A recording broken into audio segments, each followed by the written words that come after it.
Awesome. TikTok, it's time to rock, guys. The 5150 show is here. We've had some issues getting connected, but we've got something to give to you guys.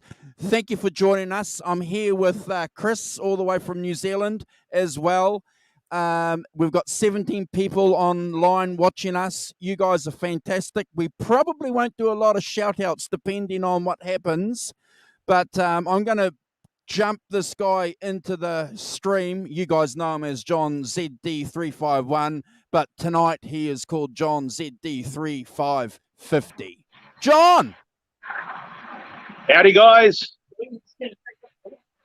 Here we are. Now, it is super loud out here, middle of Richmond. The traffic's flying past. You can see up Swan Street there. And if I turn you around this way, that's the Corner Hotel, the legendary Corner Hotel. Awesome. So, let's go. I know what you're all waiting for.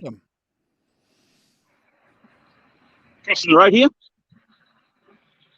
So this is a legendary venue here in Melbourne. Look at that. You see that there? Tonight's the night. Tonight's the night we've been waiting for. You reckon, I reckon, and everyone else reckons. Oh. So, guys, listen, what's going to happen here is we're going to go backstage, see the boys set up, and we've got actually a special guest there for you as well. One of our friends from the chat's there. So, this is where you don't usually get to go in. The back door, the band's entry. And if I'm lucky, I'm going to get in and plug in, and actually, I'm going to be able to not do a hoss and have the battery run out. So give me a sec. What are you laughing at? So let me set up here. Pardon my finger in the camera. Yay! All right. What are you doing over there? There's some M&Ms here. I want to get all the brown ones. I hope I won't get disappointed. No brown ones. I'm going to be disappointed. Yeah. Right, that's it. I got all brown. I knew if I was going to put kids on the brown ones that I would get my own bag. Oh, so, guys, here we are in backstage. I hope you can hear us fine. We can hear you, brother. We can hear you, and we can see you, and we can see Halen. Hello, Halen. Hello. I'm only here for a couple of minutes. Hi, everyone. Oh, good to see you. Great to see you guys. Very exciting here. The vibe is really building. Wow. Wow, wow, wow. So how come you're only hanging around for a little while? And the man himself here, the great Sheldon Hoffman. Yes! Hey! Woo! Hey, everybody. Hey, Andrew. How you doing? Oh, died in the ass. Died.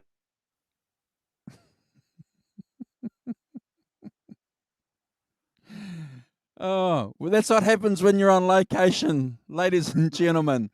We'll wait for them to come back in here. Hey, Keith. Good to see you, Keith. Good to see you, Robert. We're going to do some shout-outs. Wasn't it nice to see Halen there? I'll get these guys out of there. Remove them from the chat, and hopefully they'll come back in. Chris, good to see you, brother. Good to see you too, bro.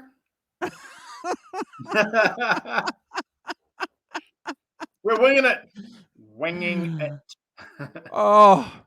Look, I suppose, you got to start somewhere, don't you? You got to start this live stuff somewhere. This is the first time we've done this on our channel, going live. They'll be back, guys. So everyone that's in the States watching, and we got 20 people in the chat watching. So guys, just hang around. You'll have to put up with Chris and I for a while until these guys get their stuff sorted out, and then hopefully we can do a bit of a backstage pre-show get-together, Chris, and see what they're doing. Oh, we love the backstage. Oh, yeah. Well, nice to see Halen. Nice to see her there, and I can't understand why she said that she's only staying for a little while. Well, maybe she didn't want to be on the camera. She was thinking, hi, guys, but I'll be back behind the scenes. Oh, yeah, maybe. We need to get the full story from her. I hope she's going to stay for the gig. Yeah. You guys are in the live chat. If you feel like it, tell us what time it is where you are. Yeah. I haven't heard from Brad too, guys, so we want to do a shout out from Brad. I did get a message from Brad saying that he was going to pop down there at some stage. I'm just going to send a message to these guys. Jump in when you can. So this is one of the great things about YouTube, isn't it? We've never done this before, guys, on location. I suppose the key thing that I'm picking up, that I'm learning from watching at least a couple of other shows, Chris, and being part of this show, you got to have your gear charged, and maybe a couple of batteries. But the thing is, though, if you're using like iPhones or something like that, well, you can't, have spare batteries, can you? But maybe a couple of devices ready to go. Well, I'm plugged in. It's 5:40 a.m. in London. Yeah, Charmaine is a great friend of the channel. She's been supporting us for a long time. It's always nice to see her from the UK. We've got Keith in here as well. Grant Fisher. Coffee or tea? Probably tea, right? Yeah. No, it'll be scotch. Tim Taylor. Thank you, Tim. Arvin Gaunt. Thank you, brother. Holly Lewis, who just did this wonderful, wonderful tribute to EVH in the form of a poem that she has recorded. If you guys haven't heard that and you want to hear it, reach out to Holly. Find Holly on your social media accounts and ask her to send you her tribute to EVH. It's touching, heartfelt, and wonderful, and very clever. We've got Greg Zeppelin in here, bro, hanging out with us. Who else, bro? Who else? I'm going all the way up. Christopher Live Sour. G'day, Chris. Nice to see you. Brilliant. Thank you for hanging out with us. Thomas Santiago, a good friend to the channel. Nelson Rodriguez is hanging out with us. Fantastic. If I've missed anybody, just give us a yell and we will present your name and or do a shout out. If you guys are here, okay, backup plan. Looks like we've got some. Here we go. Bro. Yeah, I'm back on now. Look, they're all happy. Can I hear anything? I can hear you. I can see them, but I can't hear them. We can hear you. We can hear you. Guys, it died. I did a Hoss. I had it charged up, but it died. So I'm on the backup plan at the moment. We're here backstage on my work phone. Indeed, here we are. So it's not going to be much of a conversation. We're just going to have to yammer on. We can do that. Which is kind of what they wanted us to do anyway. Yeah, that's right. So the night has finally come, mate. Yes. After 47 reschedulings and everything that went down. That's right. But, yeah, here we are. Yeah, so we'll be going to do a little bit of a rundown as we set up. Yep. And, mate, I'm just the interloper here. You take over. You tell us what's going on. Why don't we show these lovely people what the Corner Hotel looks like before there's people and stuff in it? Okay, so why don't you, I'll lead the way. Yep. You can hold the phone. And, no worries. So where we are now is that's going to be the band room. So not very palatial. That's okay. Been worse places, have you? Stage door. Stage door. Yeah. And then, of course, this will be the stage. It is the stage, but it's going to look more like the stage with all our stuff on it. So, yeah. Lighting designer and lighting designers are putting up all the stuff. Through this way.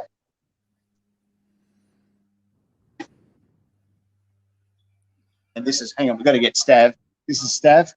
Stav's my illustrious guy. You can see him in there. I'll show you. Cheers. Should be a good one. There's a lighting cover. Yeah. All right.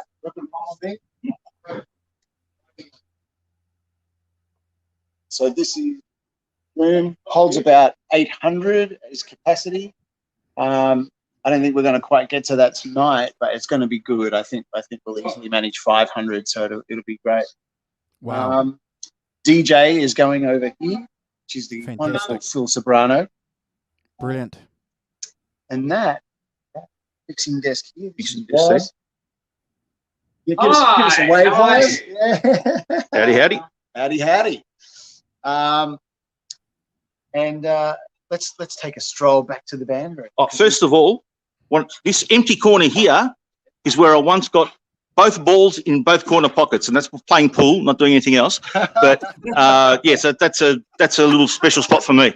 So Back in the days, they used to have a billiard table over there. So that's where you're going to be standing then, John, I imagine. I was kind of hoping to be right up the front making faces, but we'll see what happens. Because we've got something special that Halen has done that we need to show you guys. Yep.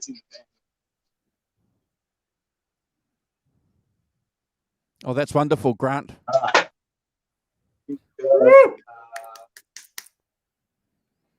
He has been busy with this 1992 vintage M&M dispenser. And she has been taking out all of the brown ones, of course. Wow. So to go with that is a brown M&M jug. Thank you, Halen. With full of all the brown M&Ms. So I think we should do a bit of a reverse tonight, where instead of not eating the brown M&Ms, we only eat the brown M&Ms. No one can touch the other ones, since Helene's gone to so much work. But yeah, oh, wow. That's very un-Halen of you. Very un-Halen. Yeah, exactly. So that's about it for now. I'm going to leave you with John to have a chat, and I've got to get a couple of things up on the stage, and maybe I can jump back in a bit, and John can carry some of my quad boxes. Woo! Yeah. I've subbed in for Brad. Yeah. John's subbing in for Brad, loading my 412. So let me go and do a bit of work for a couple of minutes, but I'll be around. So come and grab me if you need me. No worries, man. Beautiful. Awesome. All right, guys, there we go.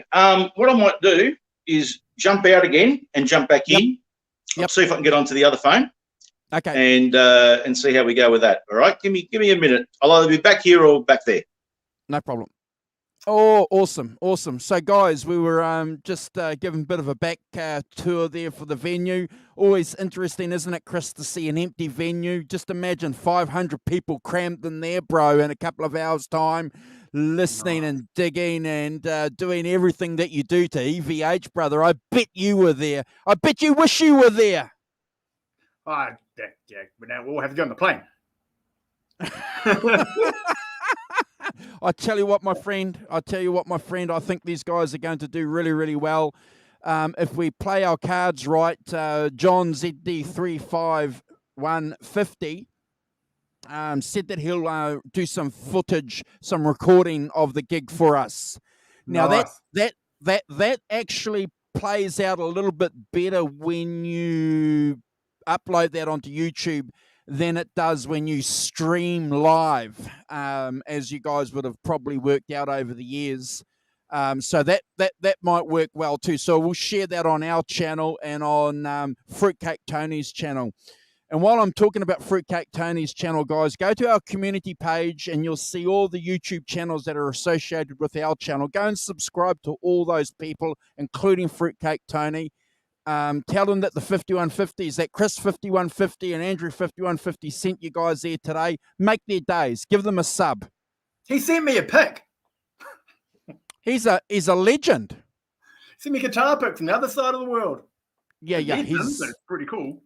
Yeah. He's a hell of a nice guy, and he's got a great show. So Grant's saying hopefully I can post some vids from tonight too. Well, Grant, look, amazing. If you want to share that link with us so that we can put that on our community page so people can go to your channel to watch that, that'll be great.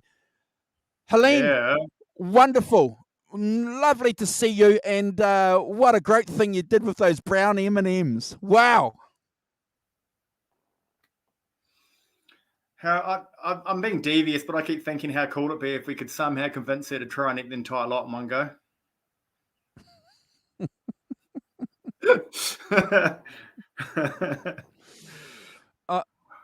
I'm going to tell you something. She told me that she was going to do this a while ago, and I thought it was, going to be, a hilarious thing to do, and good on her for doing it.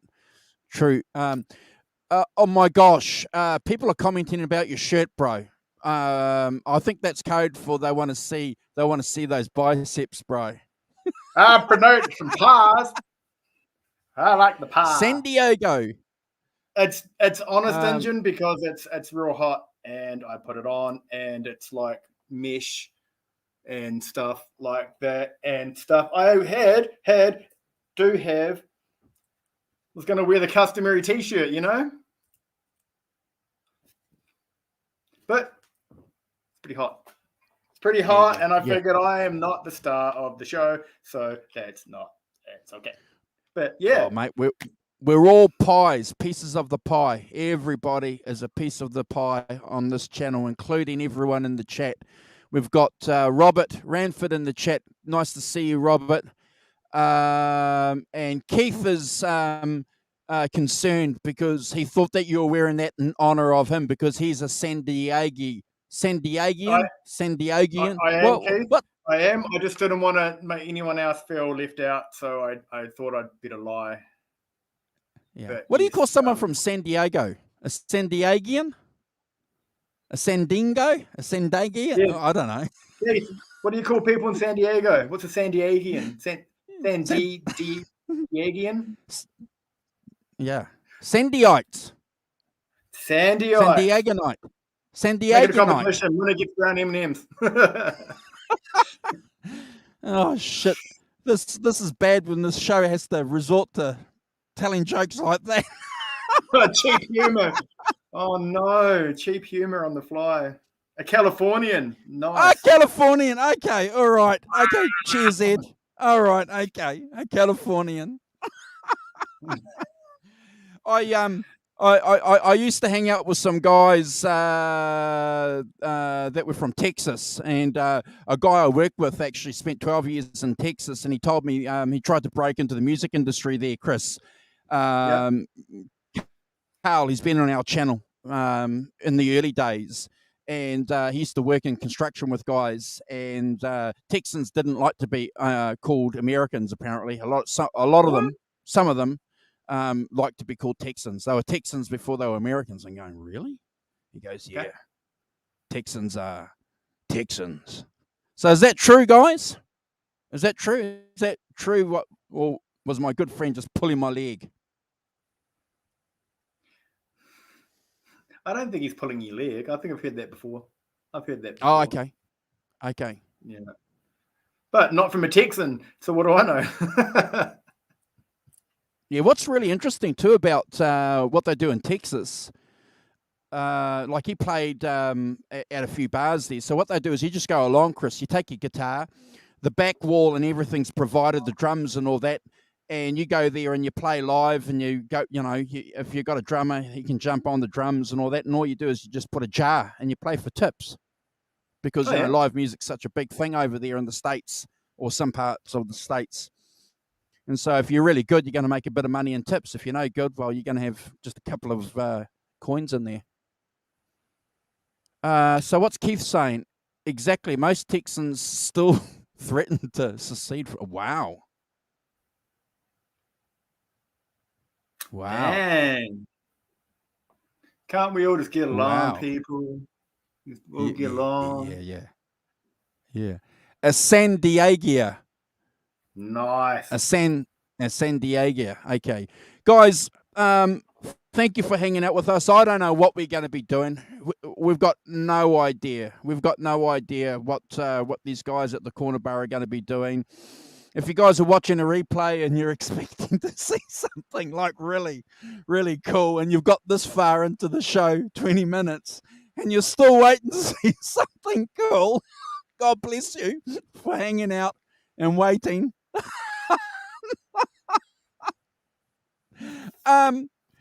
If you want, Chris can read sections from Eruption.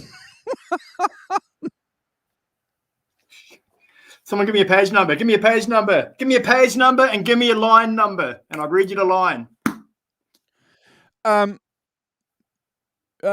Keith, what are you doing? Keith, do you want to jump in the stream with us? Do you want me to send you the link? You want to come in here and hang out with us? Say yay or nay. Yeah, you people want to see Keith? Because we're winging it, and it's looking like this. Anyone in the comment, give me a page number and a line number, and I'll read you your bedtime story. Oh, yeah, 256. On page 256, we have dead air. What time did the shitty Beatles go on? And then the line number. Someone give me a line. I'm on page 256. Thanks to Holly. Keith is... sorry, bro. So Keith is jamming with his new amp. I've sent you the link on Facebook, Keith, if you want to come in and talk about your new amp. Holly's saying 12. Holy crap! Get this. Okay, you want like weird things that happen in the world, right? Look at the book, and there's a page, there's a little tag in here. Look where I'm reading. And it's the friggin' page that she said to me to open it on. 256. She said 256. I'm not making it up. There's a little tag in here, bedtime reading. And it was on that page. Fantastic. That's the weirdest thing in the world. Awesome. And while I'm doing dead air, laugh out. 12. 1, 2, 3, 4, 5, 6, 7, 8, 9, 10, 11, 12. In 2009, you said you weren't sure if you wanted to make a new Van Halen album. But here, it's 2012, and you've released a different kind of truth. What changed your mind? You can answer that, his son. Young man. His son. What changed his son? Ooh. Oh, he said he was pissed off at the time. I think I was pissed off at the time. I didn't want to do something new because even if I did, the fans wouldn't like it anyway. Which is lies because I love that album. A fantastic album. We just snapped back and realized that, hey, we're doing this for us too. This is what we do. We make music for a living. Like I said, if you like what you're doing, you're halfway there. Boom! So I tell my girlfriend, she gives me a funny look, but I say, hey, I'm liking what I'm doing and I'm halfway there. Oh, that's a great line. Yeah, I'm winging it. Yeah, guys, if you guys haven't already checked it out, go and check on the channel. We've already ranked that album. I think we did that about a year ago. When we did the ranking of the Van Halen albums, Chris, we didn't start from Van Halen 1 and go chronologically. We went from... Here, hold on, guys. We got somebody in the chat. Oh my gosh. Someone from the chat's decided to gate crash us. Here he is, ladies and gentlemen. A San Diegian. Oh my God. What's going on, boys? Good to see you, brother. We're live. Ladies and gentlemen, a San Diegian. You turn your TV off, young man. San Diego. Let me turn down my YouTube. Okay, just hold on, guys. Hey, chat, tell Andrew I'm backstage. So, John, I don't know what backstage you're in. Hold on. Ollie, you freaked me out. I don't know where he is. That was incredible. That was the page. All right. Hi, guys. I'm back. How you guys all doing? How you doing? Good. We're just hoping. Not too shabby, just breaking in my baby over here, letting her warm in. What is that, the 15? Yeah, it's a 15 with 1x12. Just got it yesterday. So. And if I'm being geeky, what's the tube in it? Is it a 6L6 or an EL34? EL84s. Oh, 84s. Nice. 84s they went with on the 15s, yeah. Nice. Oh. I don't know. They still crank though. Trust me. Yeah. It is loud as hell. I have to keep it at the low setting for this place. I only have 60 units in my condo complex. If I put this thing full bore, I'd wake up the entire neighborhood. Seriously. This thing wails. It is phenomenal. Like anytime I've ever moved flats or houses, my neighbors hate me because I'm rolling in about 4 Marshall stacks. Yeah, right. I don't play them in the house, but I can see neighbors going, what? Who the hell is that moving in next door? Mm-hmm. Okay, guys, we've got John ZD351 in the chat. So, John, have you got some updates for us, brother? Well, Hoss is out there getting himself ready. There is heaps and heaps of movement out in the Corner Hotel, the part that we just showed you before. I'm sitting here in the band room again, got the phone plugged into the wire, and hopefully it won't die in the arse again. But it just went there from 20% to 0 before, so don't know what happened there. Only so much Andrew the Phone can take, I guess. But well, we're happy to have you, brother. What was that? Does it smell like beer? Empty venues always Yeah, remind me of beer. You haven't been able to smoke in a pub for a long time. It still smells like stale cigarettes back here. But being a band room, there's probably been some smoking going on out back here, so who can tell? It's just embedded in the building from now on. Always. Yeah. Doesn't matter how much paint you put on it. You didn't hear it from me. No, it's got to have that smell. You know, that's where the vibe and the mojo comes from. That's it. Yeah. There's got to be, how else are you going to burn your headstock? Exactly. Or fade those pick guards. Oh. Yeah, so, unfortunately, there's not much to go on. I did see Jerry walking in before, so I'm assuming drums are going to start rolling in and going up. But what we'll do is we'll make sure that we get the cross back to you a little later on, and when we've got a bit more equipment up on the stage, and have the stage looking like there's actually a band on tonight. And we'll just keep in touch with you, and as things happen, we'll let you know.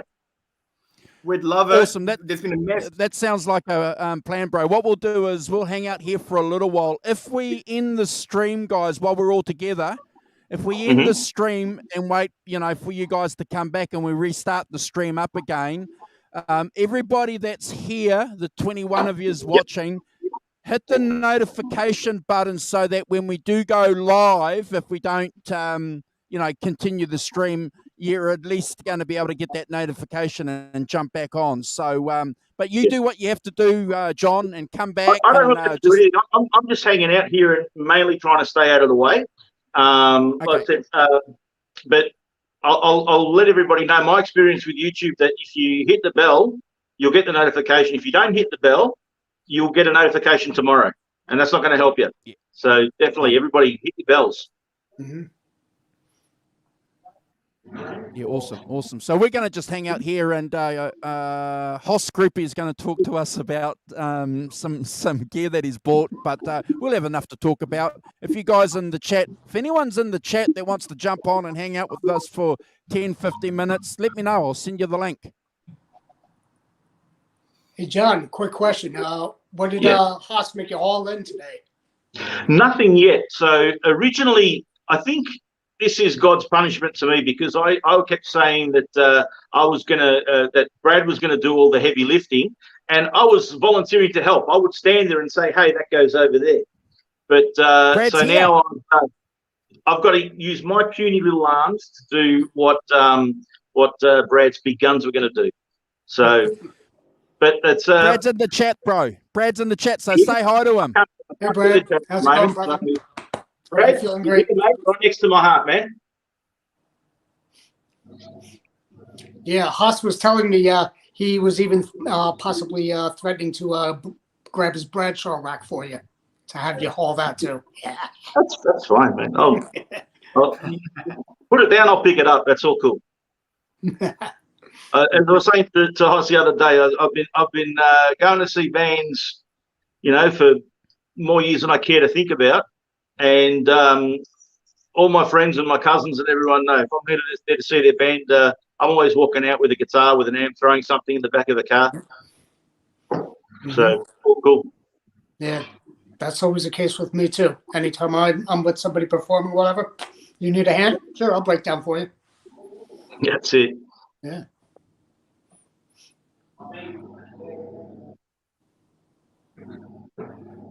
John, how hard would it be to see you eat a whole mouthful of brown M&Ms.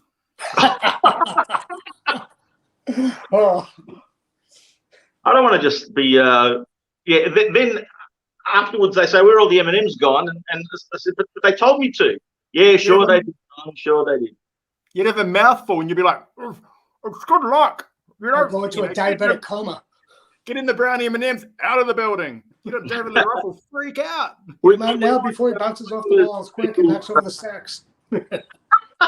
We might do a special event, M&M meeting or something like that afterwards. Let me speak to management, see what we can and can't do. That'd be amazing. I said to Hoss, I'm the interloper here today, so I'm sitting on the sidelines, ready to jump in whenever you want. But I'm happy to, get the hell out of the way and let the people who know what they're doing do what they're doing.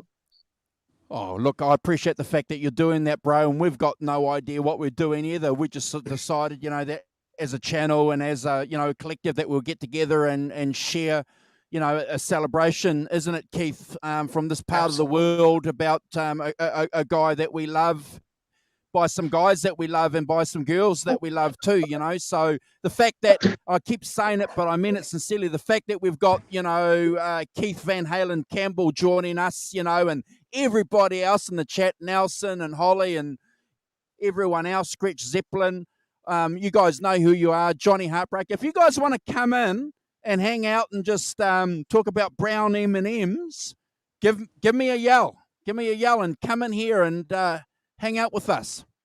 Mm-hmm. Get in here, Leo. You don't want us to start going into like drummer jokes or something, trying to kill the time. I respect your drummers. Be careful. I'm an ex-drummer. Okay. Everyone's gonna hate me. Did you hear about the drummer who locked his keys in his car? Took him 2 hours to get the bass player out. The bass players hold the bands together, mate. Now, come on. I love bass players, and I love drummers. I've got a guitar in my hand, but I'd be a drummer. When I got my first ever paycheck, I wanted a drum kit, but it wouldn't fit in my attic where I lived with my parents, so I went and got an electric guitar instead. And I love bass players, and I've been in bands, and anyone around the world listening to this, it's awful. It breaks my heart. There's some kind of, I don't know what the term is, like bass player brutality that normally happens from lead guitarists who just destroy them psychologically and emotionally to these withered people in the corner playing G. And it's not fair. Bass is the best thing in the world. If you play bass, I love you. Last time I saw someone backpedal that hard, the chain broke. I'll be going now. Thanks, guys. It's been a good time. I'll be right back. Oh, the last guy didn't get it. Oh, you got it. But, talking about bass players, though, what's really interesting about bass players, if you've ever played bass yourself or tried to like myself, bass players listen to things a little bit differently, don't they? You have a conversation with a bass player and they're generally speaking, from my experience anyway, more musical. They're more musical. And then when I made the connection, guys, John, Keith, and Chris, look at John Paul Jones, bass player. Look at what he does. Look at the way that he organizes music and stuff like that. And he also mentions it too. He says, "Look, I'm listening to everybody else in the band. Guitar players don't listen to anybody. Guitar players are just doing what they want to do, So, but a bass player's got to listen to." Oh, that makes sense. To a point.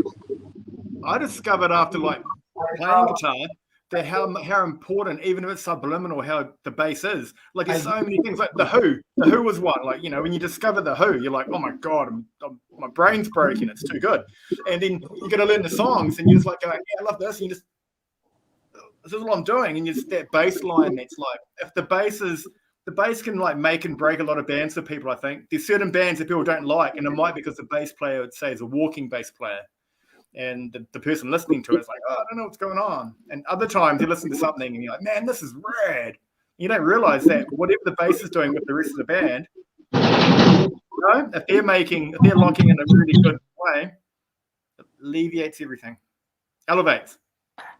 Exactly, just like an end whistle. I mean, He just made the guitar or the bass guitar just go all over the place, like Eddie would do, and then Pete was more of a rhythm player than anything else. Yeah. It's funny that Pete always said, "Oh, I'm not a good lead player." Because, like, on say live at Leeds or something, I mean, those guys, like your Claptons and your Hendrix, untouchable. But I love Townsend's lead playing. I love it. Yeah. That's where I shine right there, live at Leeds. More often than not in the Who, Keith Moon was doing what the lead guitar normally does. Pete was normally doing what the bass normally does, and John was more lead bass than bass half the time as well. With a lot of sharing the positions of the arrangement in that band. Yeah, that's why when they end up destroying their instruments, you just see them standing there in the background going, "I ain't doing stuff. I'm with him." Yeah, that documentary on his life's outstanding, isn't it? How he talks about how he wanted to make that bass sound unique right from the word go. It was something that Keithy did right from the beginning of the Who. It wasn't just something that he just developed and got into and changed his technique like some bass players or some musicians have done. With that guy, he just automatically from the word go was going to play it like a lead instrument. And he just ran with it. He always attacked it that way, just like Eddie did. He spent all his time just practicing and working on and learning lead riffs off of his bass. So that's how we got it. Right. We got Mike Rogers in here. Guys, if you guys are just new to what's happening here, we're just hanging out, shooting the breeze, waiting for some interesting little bits and pieces to happen at the corner bar. If you want to hang out and shoot the breeze with us live, let me know. I'll send you the link.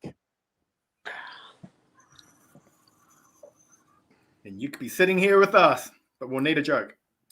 Okay, so here's the joke then. Here's the joke. How many drummers does it take to screw in a light bulb? This is from Leo. Holly's asked, I don't know. How many? 4. 1 to actually screw it in, while the other 3 stand around and discuss how much better Neil Peart can do it. Oh my Lord! But he's got to drink so much that when he stands here, the room spins around. Or how many lead guitarists does it take to change a light bulb?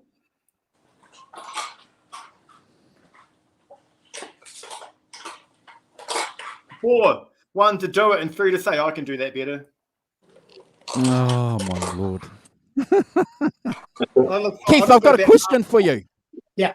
Yes, again. Why did you buy the EVH head and cab and not wait or buy the Iconic? Was it a tone thing? Actually, it was a size thing. I live in a condo complex of 60 units. If I had this thing cranked or anything bigger, the entire complex would know about it. So I have to go low and quiet on this. So this thing is loud as you know what. Just keeping it at the lowest, the quarter power, and then keeping it at the lowest attenuation. Even on the clean channel, it is still dirty. It's not really even a clean channel. They call it a crunch, I believe. A crunch and dirt, the red channel. And the red channel is freaking insane. Have you played the Iconic? What's that? Have you played the Iconic? No, I haven't. Have not touched the Iconic yet. The last time I saw one, it was being played by somebody at the Guitar Center. And then the next time I went there to look at it, it was gone. So, and when I ordered my EVHs here, I got those from another guitar shop, a smaller shop. I figured I'm going to go local, and he did me right. Because I was looking to get the white, completely white setup on the 5150 for the head, and have the black stripes, but it would have been until July until I got it. So I figured, okay, I'll just get the black with the white front. And I also had the cabinet ordered as well. I was ordering a 2x12, but then the Friday after I ordered it, I got a call back from the salesman, and he said, I got a guy who just came in with the 1x12, used, and it's like new. And I'm like, okay, how much? He's like, gave me the price. I'm like, oh yeah, I'm on it. For $400, I'll take it. So I swapped, I stuck with that and, picked it all up, and it's beautiful. The only thing I want to do to it is take the cage off and spray paint it white or red, and do it like a Frankenstein style. Oh yeah. I've got another question for you. Is it the EVH stuff selling over there because Eddie's passed? Is it, like a hot product? Is it something that people have to have? It always sold. But for the lunch boxes, that's the cream of the crop. Everybody who reviews it says, they're the best lunch boxes out there. They're better than anything else anybody else puts out. What were you playing? I've never played one. Have you played one, Chris? No. I always tell my girlfriend if we win lotto, we'll invest everything, and I'll just go buy myself a EVH head. Yeah, if I had the room and a big piece of property, yeah, I'd probably get a full cab, and a 100 watt or 50 watt head, But with what I've got here, I don't need to blow out anybody else's windows aside from mine. So what were you playing before you picked it up? I wasn't. I hadn't played in 16 years. Last time I played was when I was living back in New York, and I was playing through that was a PV combo I had. PV 5150 combo, yeah. Nice. Had that and sold that when I moved out here. So that was a regret. But I hung on to my Frankenstein and then sold that when I got out here later on. And it was a Frankie that I built. And that thing was beautiful. It was a little bit of a conglomeration though, because it had the beak neck, from the '83 show, and it was done up more like an '81 because it had a hardtail Floyd than without the fine tuners. Oh, so so it was like a mishmash, but I love the neck on it. That neck was just so butter, and I just couldn't let it go. So I had to keep it on that guitar, and it was just fun player. And then one of my friends out here, he made an offer to me I couldn't refuse, so sold it off. I don't understand that. I don't need money. I just need gear. No, at the time I could have used the money, so it was at that point. So, but that was back then. That was 20 years ago. Time flies when you're having fun or not having fun. Yeah. I don't know if you're at that stage. On through there. Just this morning I got a bleep come up on a 30th anniversary of a record that I like, right? Which one? Kiss Revenge. Oh, cool. Oh, wow. 30 years already? I know. It's 30th anniversary today or something. And I'm like, geez, I brought that when it came out. And it's like... Oh, God. That was such a great album. Love that album. Yeah, same. Eric Singer's best playing right there. Oh, I love his playing on Alive 3. Yeah, it was okay, but I'm used to the other two albums, that I grew up on. Oh, of course. Oh, yeah, same. Yeah, I was weaned on all that stuff, so. Yeah. And to me, it just didn't seem the same for. I mean, I like the fact that they had a live album with all the newer stuff. Yeah. The spectacle was a little bit different by then, though. Mm-hmm. It was a different type of spectacle. I did like that. I'm a massive 70s Kiss fan, right? Like everyone. But I did like that Revenge stage where they had the kind of apocalyptic, the amps on the side and the Statue of Liberty. Yeah, that was the one with the Statue of Liberty that ends up blowing up into a skull. Yeah, it was kind of a cool stage. Kind of screwed up, coming from a New Yorker, I'm sorry. And they're from New York too as well, which I thought was kind of screwed up.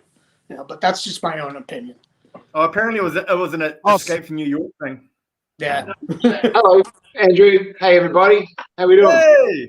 Hey, bro, you got an update for us? Yeah, I do have an update, actually. John just had to duck out of the room for a minute because he's busy doing some heavy lifting some of my Marshall 4x12s. Would you guys like to see that in action? Yeah. Absolutely, positively. Yeah. Yeah. Okay. Here we go. Oh, look at this guy. Look at that. You see him up there? We're just about to have a cardboard. Oh, look at him. There he is. Oh, wow. Wow, I'm straight over up. for his legs.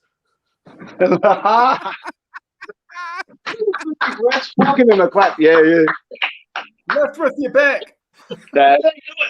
Yeah, brilliant. How you doing? That is how you do it. You did it better than me. I like it. Yeah, so we're at the heavy lifting part of the afternoon. I'll put this back in its cradle and I'll give you back to John for a minute. Last time you put it back in its cradle, I touched it and it flew out. Yeah, sorry. I'm not good at putting things back in the cradle. Yeah, I don't know what that means, but I feel like it could mean something. Everything's a double entendre. Yeah, I'll be back in a minute, guys. All right. Watch it go over the wire and send it flying again. Well, there you go. So they said, yeah, we'll give him to put it. We'll give him an amp to put up. I don't know where you were before. Where were you when I was putting the other 5 up there? I was a little tired by the 6th one.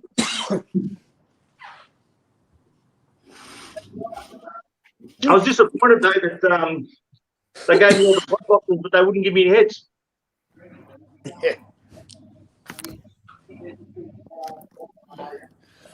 Oh, my gosh.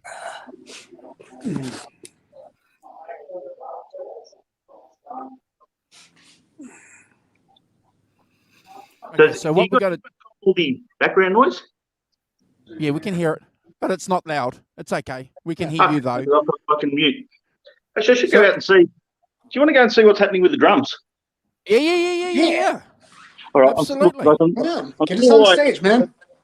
I'll see how far I can make it before I run out of tethering. The boys are getting it ready. I've got some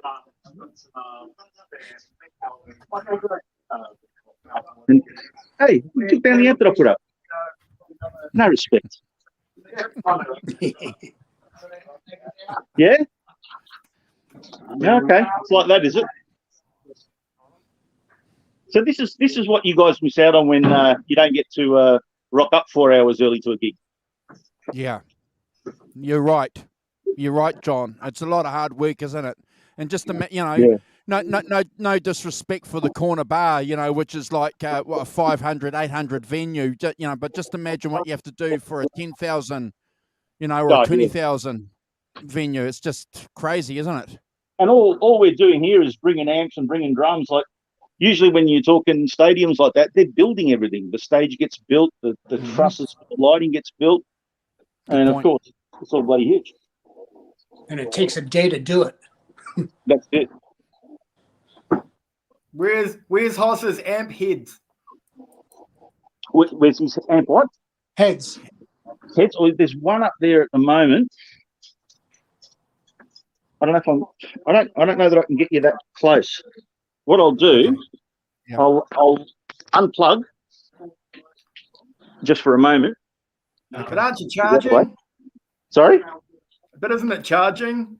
It's charging, but it's rock and roll. We're here to live dangerous.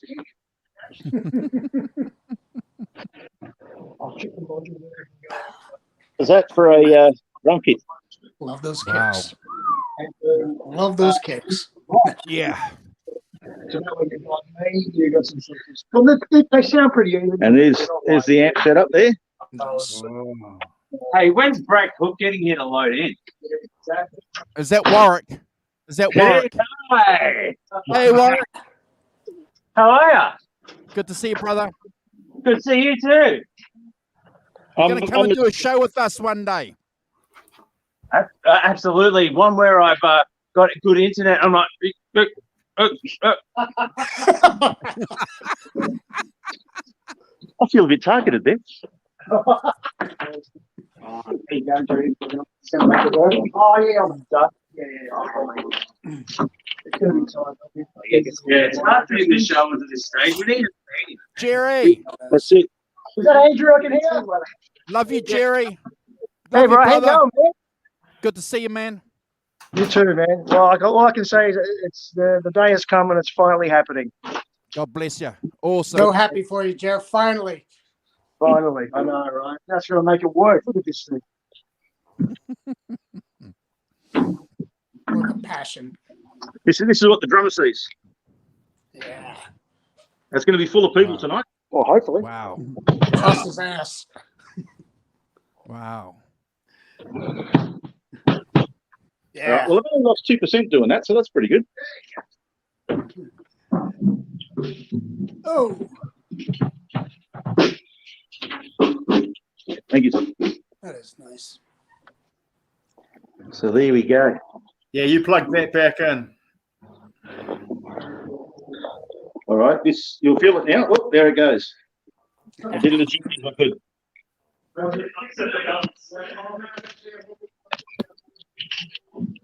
So, what questions have you got for the crew here? I want you to tell Jerry for me that Yep. the video clips that they've been putting on Instagram and on Facebook over the last couple of days with the way that he's riding the cymbals and everything with his he's just got beautiful technique, beautiful touch, bro. He is the secret weapon in that band. I'm sure of it. It's like he's done it once or twice before. Yeah. He's the secret weapon. Keith and Chris, I just think what he does is amazing. Absolutely.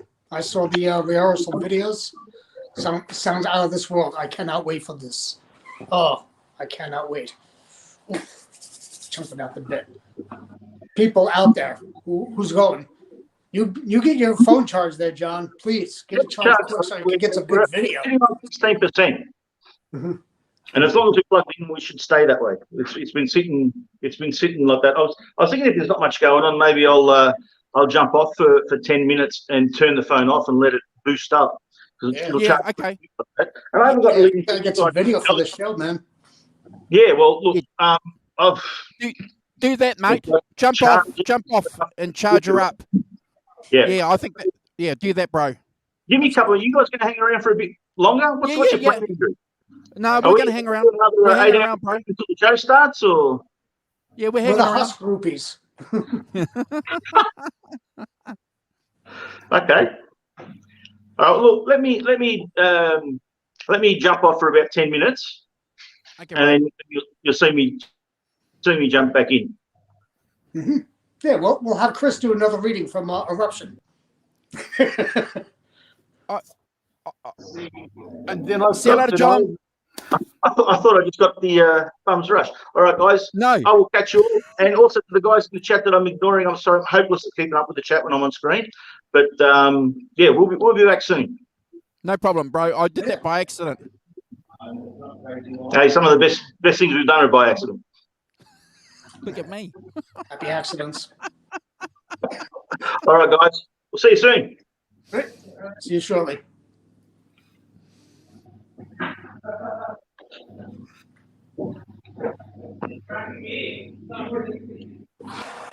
Okay, we'll take him out. Where's Keith gone? I want to ask him something. Keith, come back. Just quickly, I know that we were talking a little bit before about how they were setting up everything for the Corner Bar gig. Just quickly, you watched Van Halen set up a couple of times, didn't you? You went to a few of their gigs and watched the roadies and the riggers and everybody set up, didn't you? Oh yeah, but yeah. So that would have been amazing watching that happen. it is. Well, with the venues, it all depends on the venue, of course. With the shed shows, all the shed shows that I would go to, the amphitheaters, they, you'd sit there and get as close as you can. You could just sit there and watch them, load everything up. And back then they didn't have the video cameras like you have now, or with your phones, But you could sit there and hear them rehearsing, and you'd see them working on it, from behind the stage or from the side stage, but you wouldn't be able to have a full view of the front of the stage, but you could hear it. Oh, and it was glorious. Oh, wow. And they have so many rehearsal videos out there. I mean, not as many as there should be, I think. But if you look for them, you'll see them out there. They have them from, I think, my Jones Beach show. There's also one of a sound check I think they were doing for the Monsters Rock at Buffalo. That's a really good sound check show that that's out there too. And of course, in the later eras, you got the Greensboro, North Carolina show where they did 3 or 4 shows for the VIPs. They even did what As Is. Only time I've ever seen it performed on stage for them. Have you been to Cafe Wa? Yeah. I actually used to go down there quite a bit in the 80s. I even, I knew that it was Dave's uncle's place, and they'd always have performers there. It was great. So you knew that you were going into, like this, temple, this shrine. Yeah. Well, okay. I knew it as a shrine even before I knew it was, Manny Roth's place. Okay. Because it was a huge place growing up in the New York City area for musical performers to perform there. Hendrix performed there, Bob Dylan performed there, tons of poets, tons of artists have performed there. And they all got their start there. It's tiny. It's a coffee shop size. We're talking less than 200 people can fit in that place. It's real tiny. Hendrix played there, so just imagine how deafening that would have been, Keith and Chris. I know, and he had his 100-watt Marshalls. Yeah. And it's it's really weird. It's got a low ceiling too. It's not like your typical 8 foot. It's like a 7-foot ceiling, so it's like a little bit lower, so you feel a little bit more confined. Yeah. Did Hendrix play Cafe Wa more than once? Yeah. Okay. Yeah, I don't know the dates. I know he used to play there a lot though. Oh yeah, because didn't he play there as Jimmy James and the Blue Flames? Mm-hmm. Yeah. All After he left working with Little Richard. Yeah. Hey guys, I've got to do a special shout out. We got Steve Anderson in the chat. He's a good friend of the channel. Steve Anderson and I and Brad started up the 5150 show together on the channel not long after, or actually it was the week that Eddie passed away when we did our tribute show on the channel, Keith. So Steve said, look, let's get together and do a Van Halen show. And so we kind of thought, yeah, why not? So thank you, Steve Anderson, because, the 5150 show is what it is because of you. Thank you, bro. Mm-hmm. He should be on here too. Get him on here. Send him the link. Yeah. Steve, do you want to come in? Do you want to come on? I mean, he deserves to be on here just as much. This is part of his honor. It would be your gig awesome. just as much as Andrew's. He started this. Well, This is like a crowded moment for you guys, man.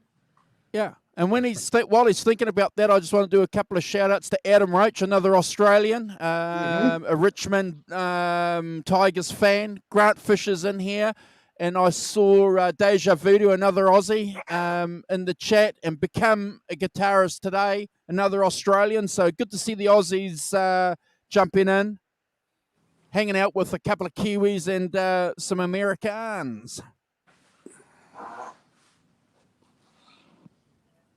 There we go. Yeah, good on you, brother. Yeah. Love you, Steve, boys. if you want to jump in, say yes, and I'll send you the link, bro. Yeah. Need to, I'll jump out. No, stay here. Wow. Okay. You're good, mate. You're good. Wasn't he? Jeez. You stay where you are. No one leaves this show. No one leaves this show. None shall pass. Look, we were just talking about Cafe Wa before, and I find that really interesting. That you guys still have, and obviously in the UK too, they've got a lot of venues which are still operating. Obviously, a lot of venues that have been knocked over and converted over the years because commercial capitalism is always going to take precedence over entertainment, even though it does contribute to the economy, doesn't it? But interesting that that the a historic landmark, though. Okay, well, that was going to be my question, bro. Is it okay? So it's protected. Okay. Mm-hmm. That's a historic landmark, and New York's chock full of them. Right up there with McSorley's, the oldest bar in America. Right down the street there in the next neighborhood. Wow. But Cafe Wa was that whole area. The village was such a happening in the 60s and 70s, and even in the 80s too. Right across the street was a phenomenal record store called Bleecker Bob's. Any kind of import you would ever want to find, you could get it there. It was such a great haven for me to go to. Then right down the street was another place called Scrap Bar. It was down in the basement of the building, and all of the furniture and the bar was all made of welded material and garbage and junk. It was such a bizarre scenario, but it's so eclectic and it was ingenious too. And me and my buds would always go down there on weekends, just to check out the village, see what's going on. I'm still listening, Keith. And we would hang out there. And one night I went there with my buddy Rob, and who walks in, and we walk into the bathroom, and it has one of those the trough urinals, Yeah. Community urinals. And I'm sitting there taking a leak, and then I look over to my left, and who walks up? Slash. Having a slash. Yeah. He looks over at me. I look over at him. I go, nice Batman t-shirt. He looks at mine. He's like, I like yours better. What year was that? 87. It was right when Appetite was coming out. So they were hard touring, but they weren't crazy. They were just local right then and there. And I think maybe they were doing the thing at the Ritz, maybe. The Live at the Ritz, which I think that's what it would have been. Yeah. Every Guns N' Roses freak on YouTube knows that thing inside out. Absolutely. That's absolutely. What it must have been during that weekend. Because next time I concept. saw him, he was opening up for Deep Purple and Aerosmith at Giant Stadium. Right. And that's when they did the Paradise City video. Right. The first half of that video was filmed at Giant Stadium. And my boss was so pissed I took the day off for that. It was such an excellent show, though. It was worth it. Can you remember where you were in the stadium? Oh, I was on the floor. I was like maybe 40 feet from the stage, and it was just like a madhouse. When Aerosmith came on, and I mean when Guns N' Roses was playing, they got everybody whooped up nicely. I mean it was really good, and they weren't that big until they started doing that tour with them. That summer tour, and there were only a handful of shows on that tour. Right. Yeah. And that was such a great show, and then Aerosmith and Deep Purple on top of it, with the reunion for Deep Purple, the Perfect Strangers tour. Mm-hmm. It was such a great album, such a shining moment that year. Was that 88? I saw them, September of 88. Right. So do you remember, because I'm in New Zealand and it doesn't really matter over here, but do you remember, everyone knows the Appetite album came out in 87, but it floated and took about a year before it just blew and just took off. So being from where you're from, so when did they come onto the radar? Was it late 87 for you? Was it? Oh no, they came on the radar immediately for me because I was already listening to things like them they were playing Welcome to the Jungle on the radio locally on 102.7 WNEW and 92.3 K-Rock. Yeah. And they were playing in a regular rotation, and was getting good traction. A lot of people were liking it. And by then I had already picked up the album. I was loving it. It was fresh. It was like Aerosmith upgraded. Yes. It was a really good kick in the butt that rock and roll needed. And by 88, I was just stoked for it. And then after that, they just went supernova. Yeah, that album's one of the best debut albums I think ever. Every song on that album is 10 out of 10.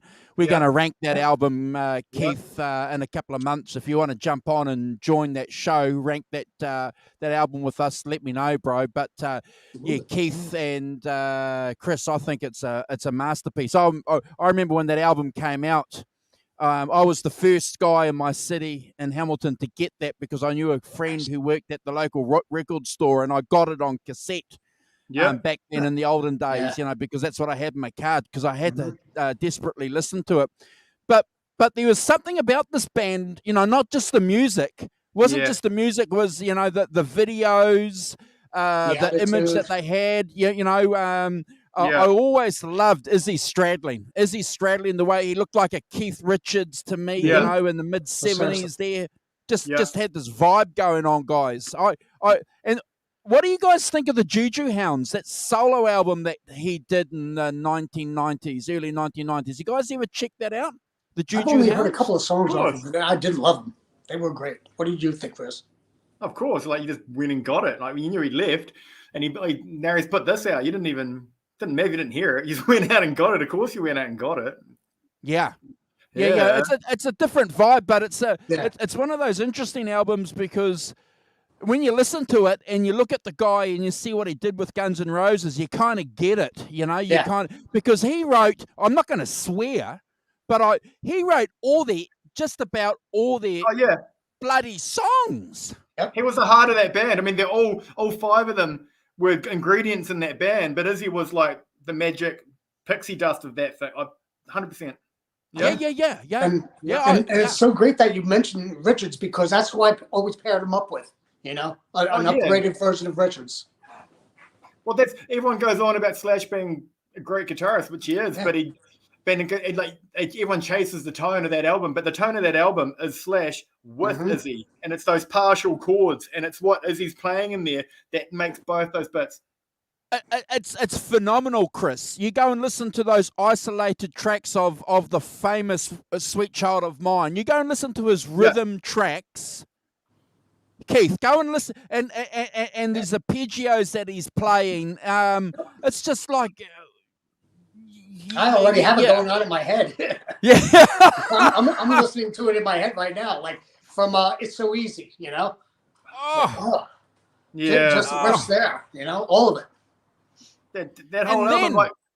And then, I'm sorry to interrupt, and then you get this skinny bass player who's playing the attack on this bass. He's just playing out of the pocket. Ding, ding, ding, ding, ding, ding, ding, ding, ding, ding, ding, ding, ding, ding, ding. And it's like, oh my gosh. I'm going to show you guys something. You guys talk. I'm going to go and show you my my bass, my Duff bass. Hold on. Oh, nice.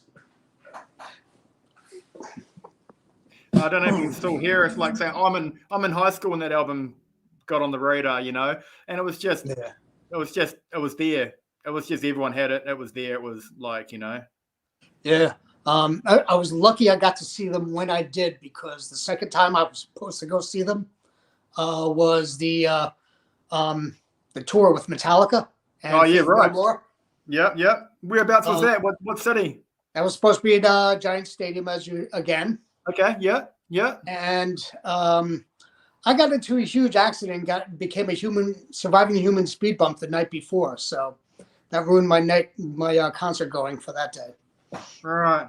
I got run over by a pickup truck and ended up in the hospital for 10 days and broke my pelvis in 5 spots. How did you get run over by a pickup truck? Did you not see it? Did you fall over? Did it go up? No, actually, the driver, who was my friend, and I was climbing into the vehicle and somebody had pulled a blade on the driver, so he just punched it in reverse and I flew out and ended up under the tire. So there it is, there you guys. Go. There it is, made in Mexico. It's a copy of the Japanese bass that Duff bought after they got some money. Yeah, with the black headstock. You've got his bass. I even got the roto wounds that he uses, and it's got the drop, the what do they call it? The hip shot. Hip shot. Did he have one of them? Did he have one of them on his face? Yeah. Well, I don't know, bro. Yeah, he always had a hip shot on that one. Okay. But interesting when you consider that this pearl white bass was just something that every guy in the mid '80s was using, and he just grabbed it off the shelf, bro. Nothing special about it. Nothing special. It's the bass player and the fingers. We all say that though, don't we? It is in the fingers. It is. What did Ted Nugent say about Van Halen? Where's your magic little box? Yeah. Where's that magic little box you've got?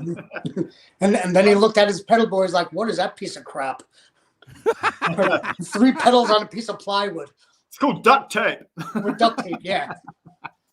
Tell you what you're saying before, like, I was, for, I don't know what, 25 drunken years. You get just you and your friends' appetite. Yeah, had your arguments going, best debut album ever. I don't care. Best one. It's a tricky one, but that album is all killer, no filler. And it's just, dude, love that album. Yeah. And if I recall, I think it sold more than Van Halen's debut as well. I think so. I think so. I think it sold like 14 million. It did in the end. It took about 3 years, but it did slowly walked its way up. But what was the third single? Was that Sweet Child was the third one? Yeah, Welcome to the Jungle. Sweet Child was the second single here, and then Paradise City. Those were the singles here in New Zealand. So I don't know how they were dropped in the States. But what's really interesting, if you read Slash's book, they go to the UK, and they've got no idea. They're in the UK for a couple of weeks. They've got no idea. They come back to the States, and they're just like everywhere. Because Alan Niven sent them over there to play the Marquee, right? To play the Marquee and play 3 shows at the Marquee in London. Right, and they also did the Monsters of Rock tour, because that's when they did film the second half of the Paradise City video. Oh, was that then? At Donington. Correct. Yes. Right. When they were freaked me out when they were nothing. Yeah. So you guys got to remember that when they were recording that video, Sweet Child of Mine. Yeah, they were nobodies. They were the opener for Donington. Yeah. And Bros. And then they come out with that killer, those acoustic songs on GNR Lies. I love that. 1 in a Million, You're Crazy, dun, dun, dun, dun, dun, the acoustic version. Oh, and my friends, Keith, I don't know about you, Keith. I don't know about you, Chris, but we just went and grabbed our acoustic guitars that we hadn't played for years because they brought acoustic guitars in again. That's so funny. Yeah. Oh. Yeah, it's like same with Appetite. Everyone had Lies.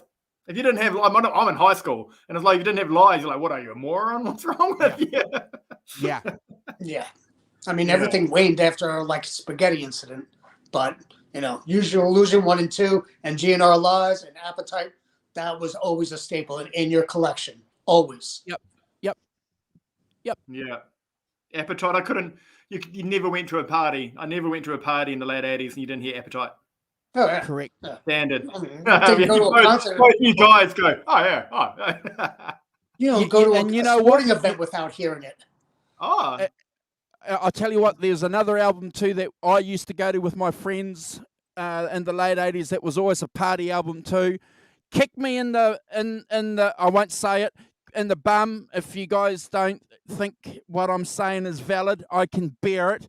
But Slippery When Wet was another killer album that people played at parties. It was one of those albums that the nerds who didn't like rock music would drink beer and dance to. It was one of those albums.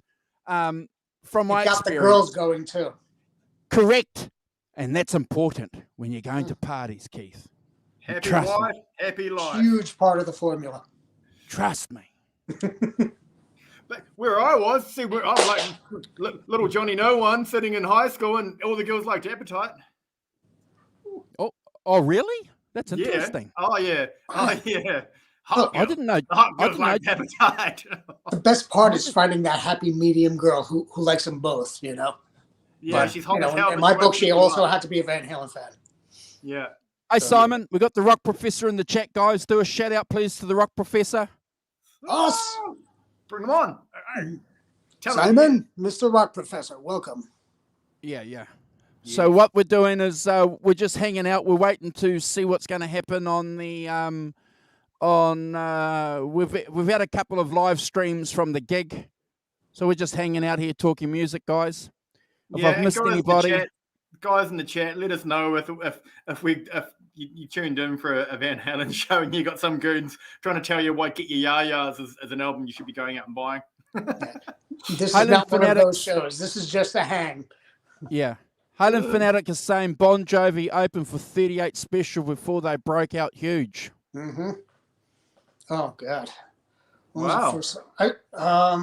When would I first see them? I think when I first saw them, I think they were opening for Aerosmith. Bon Jovi. Yeah, they it was them and Cinderella with Aerosmith, and God, what year was that? 86? Had to have been 86 because I had also seen Aerosmith in El Paso in 86 with the Done with Mirrors tour. Oh, yeah. Okay. I got a Joe Perry pick from him that show. And I lost my belt buckle on the wall too. Hang on, you lost your belt buckle on the wall? Yeah, on the retaining wall. I was going to say, that's a party. I thought I was thinking of a wall on the side of the venue going on. No, on the front wall, just like. All right, guys. Guys, we've got John ZD 35150. He's going to take us on tour. Howdy, guys. Again, you guys are very low in volume compared to the background noise here, so forgive me if I have to ask you to repeat yourselves. Made a bit of progress while we've been away. See a few lights are on.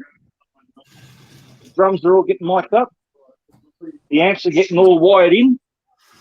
So lots of, we're getting closer to having a real rock show. Wow. We've got an actual proper concert barrier here. See, that's the wall that I was hanging up on when I lost my belt buckle. A wall like that. Yeah. I'm gonna run back into the band room because I really can't communicate with you guys here. No problem. Hey, Helen. Good to see you.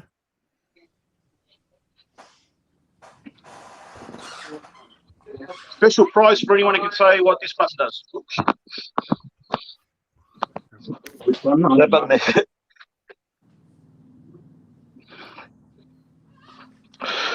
Oh. So there we go.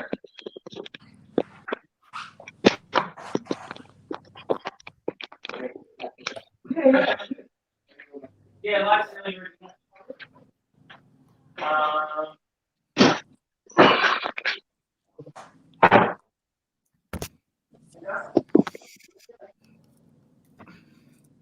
Okay, I'm just going to remove John from the stream until he gets... Oh, there he is. Sorry.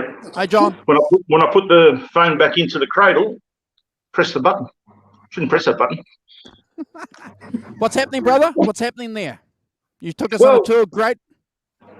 Like I said, the stage is starting to look more like there's a rock show tonight, and we've got they had a smoke machine going on before. So if you see a bit of smoke around, don't panic. You want a question? Sorry, someone's got a question? Yeah. What's in your opinion, what's the best debut album?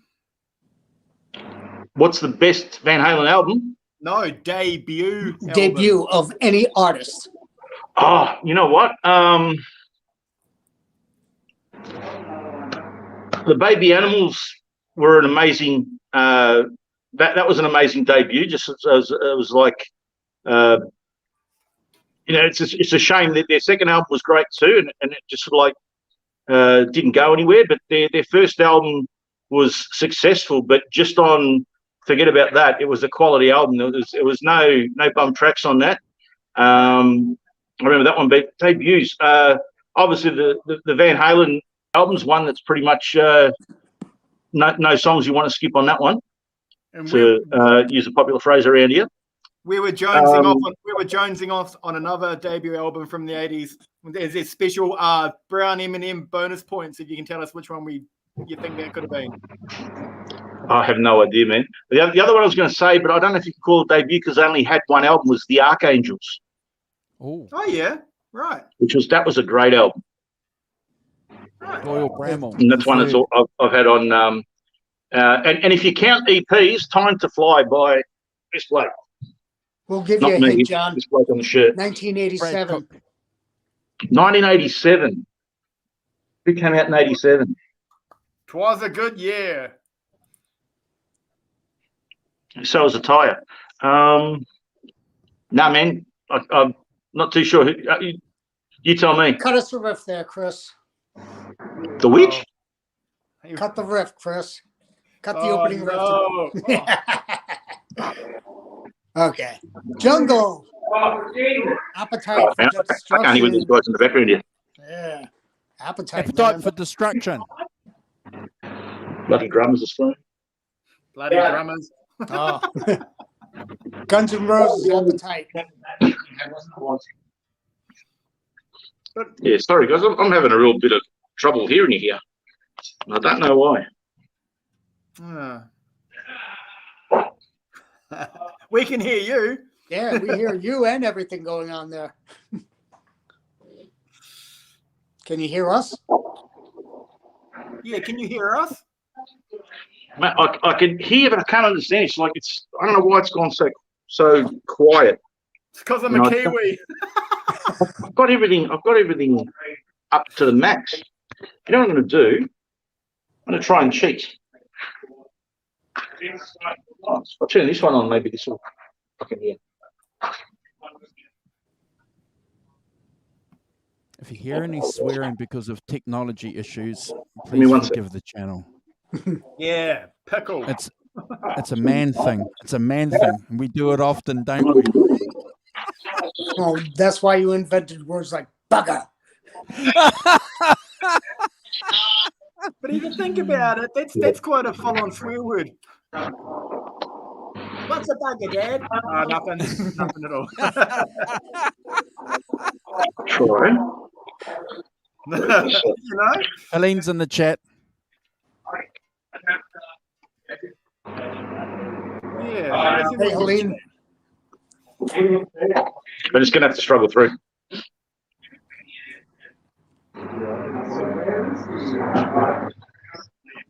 Fucking get this working. So, John, have you talked to management about the M&M situation? Oh man, I'm sorry. Look, guys, I'm going to just jump out for a little bit. I'm going to try and work something else out, and I'll come back because I can hear you, but it's just like in the background. Okay. All right, I'll be right back. And that's one of the issues. That's Yeah. one of the issues, ladies and gentlemen, that we're going to have with live streaming from venues. It's just one of the great things about going live, isn't it, Keith and Chris? Yes. Plus dealing with all the frequency in the airwaves. And things like this. Yeah. You guys like Cinderella? You remember that first Cinderella album? Oh, yeah. And that's what I was talking about with the Cinderella and Aerosmith show. I see Bon Jovi and Richie. They came on stage with Cinderella performing a couple of shows on that. Right. And that was 87. That's when that was. So, yeah, right. And then after that, I think I'd seen them in one more arena show. And then after that, they were all doing stadiums. And going on a side note, before I forget it, if we go back to Guns N' Roses, because and since they broke up and before they reformed, I know where I am. Like I was lucky enough, apart from Izzy, I've seen everyone, right? And it just always stays with me. And it's like I saw Stephen Adler play in London, England, with Adler's Appetite at the time, and it hit me like a ton of bricks when he got on that drum kit. I was like, shit, that's the sound. That's that sound of that first album. I don't know if that's he's playing behind the beat or like Popcorn Adler's doing what he's doing, but I remember just like it was like far out. was like, you heard Slash and you heard Guns N' Roses in the different Axl's band and all the bits and pieces. But like, it was interesting how like Adler was the only original member. He actually had the singer from Love Hate singing on that. Oh, amazing. Bits and pieces, and there's a Duff story in there too. But when I heard when they play, I don't know if it was his drumming, because Matt saw him as an amazingly awesome drummer. But Steven Adler's drumming, you could hear it. That was that Appetite album. There was something there. Absolutely. Those drums, they set a tone for a lot of drummers all the way through the 90s into the 2000s too. Right. Just very simple and cut down, but he was hard. Yeah. He was just massive. Kind of like Joey Kramer was, and that's the only way I could compare them. Right. Joey Kramer was the same way. I never thought of you putting Joey Kramer with him. Right. I get you. Yeah. Totally. As soon as you said it. Yeah. I mean, the whole comparison with Aerosmith and Guns N' Roses has always been there. Yeah. Right. Yeah. I think the conversation that you're talking about with Steven Adler is amazing, because I'm just going to add one little piece to it, guys. If you listen to that breakdown on Rocket Queen, where don't ever leave me, don't, and listen to the drumming. One of the great things that Steven Adler has over Sorum as an example is that Adler, and you can see that, guys, we saw it for us in our eyes when that Ritz gig that you guys were talking about earlier on. You can see Adler, he's got swing. He's been listening to Jeff Beck. He was listening to the Jeff Beck group. Slash got him listening to that stuff early on. So he was listening to a lot of these British guys, these British blues rock drummers, and they all had swing, Keith and Chris. That's why that's why he had that X factor. Not saying that Matt wasn't a good drummer, but comes from a different legacy. Absolutely. Yeah. Popcorn Adler. Yeah, because you see him, he gets on the drum kit and he's like, ooh. He's got it, bro. Yeah, exactly. He's got it. Exactly. Yeah, like he had a bug on his seat. Oh, I've got a couple of friends. I got a couple of friends back home where I'm from who are drummers, and one of them I love dearly. And as the years went by, his name's Matt, and as the years go by, you'd look at him now and you go, holy guacamole, that's Adler. He just gets behind, and it's good drumming. He's like, okay, let's play. Woo! He just starts Yeah. Yeah. That's always a good indicator, because, like all of us, if we've played in bands with other guys, you always talk to the drummers and stuff like that and get their insight. They'll tell you that. A good drummer will tell you that, that he had swing, and that's why that first album was so great. And remember this too, guys. I didn't realize this for the longest of time. They didn't record that album together. It was recorded in parts, wasn't it? Yep. In pieces. Yep, absolutely. They were doing them all in just like tracks, doing drum tracks and then doing guitar tracks, and not live at all, really. Yeah. Right? Yeah. Yeah. So when you've got a drummer that goes in there who's laying the tracks before click tracks, and he's laying that in itself freaks me out and blows me away, Chris and Keith. No, it's the way to be. It's the way to be. There's something, those conversations you have with your muso mates at 2 a.m, that organicness that happens when the drummer speeds up and slows. Those live albums when it speeds up and it slows down, and it's just the breathing and organicness. Yeah. That's the thing with drummers, though. They've got that innate, tempo going constantly. They can do it without the need of, something else. They're just like, okay, give me this beat. Poof, there you go. Yeah. Joey, like I've been doing the comparisons again. Joey Kramer was phenomenal at that. He took so much direction from Joe and Steve, and Steven Adler was the same way. Slash would always work with him, and just like, listen, I need this kind of beat, and just like work with me, bam, and that's how Rocket Queen became. That pop at the beginning. Oh wow. Yeah. It's hearing that snare pop. And full circle, the same thing with Alex Van Halen and that dude. That's his brother. His brother played with him. Yeah, that guy. That guy. Yeah. I friggin' love Alex Van Halen. Keith Van Halen Campbell. Enough of that. Come on. Yeah, I always thought that guitar player played if that drummer was all right. But that drummer, man, that guitar could hit the skins. He made the band go around, though. He held the business end. Yeah, he made it all happen. And if God came down and said, show me rock and roll, I'd be showing them Alex Van Halen banging the flaming gong. There you go. Hello. And God would be like, and it was good. Everything was good. He goes, now give me one of those things you call a beer. Yeah, show him the gif of Alex flying by his kit, chugging the malt liquor. Yeah. Panama. That, on a random note, that happened the other night. I was watching some kind of like game quiz comedy show with my girlfriend, and one of the questions came on saying something like, "What thing in modern culture would you show God about? If it's a weird show, but would you show God to, see Earth type thing?" And I was totally doing, you do one of those video clips of like, I see trees of green, heaps of like squirrels and heaps of cool nature stuff. And I just stopped and went, nah, actually, I'll probably find Angus Young in about 1976 going mental on the floor and go, we got to hear, God, we got to hear. I'd start with Eruption. But just, like when when Angus Young's going off, you think of him, I don't know, like 76, 77 going off. But that's not to put any of the other stuff out of context, like Mr. Alex Van Halen's gong hitting. How old is Angus now? Hang on. I don't know.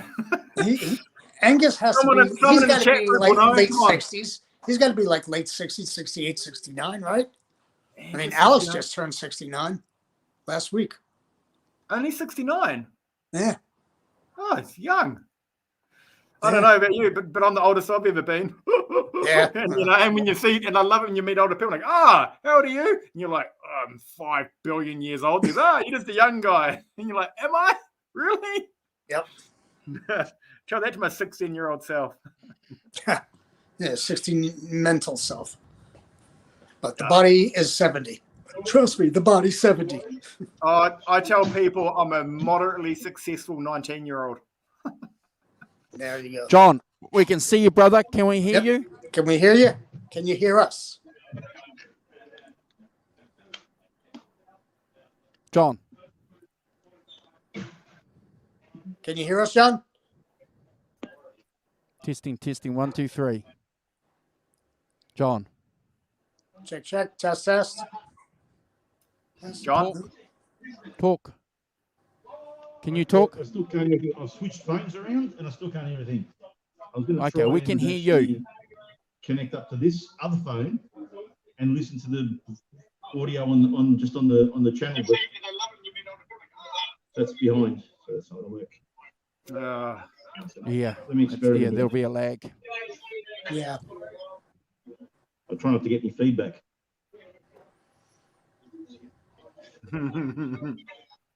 Is this making any feedback or? No feedback, brother.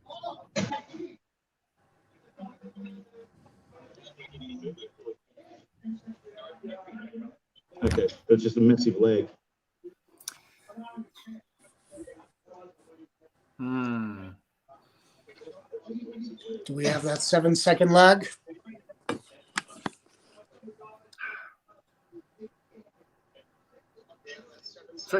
But can you hear us?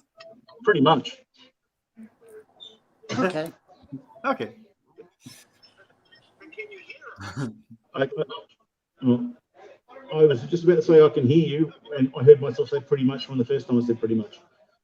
But none of us were talking anyway. So there is a 7-second delay.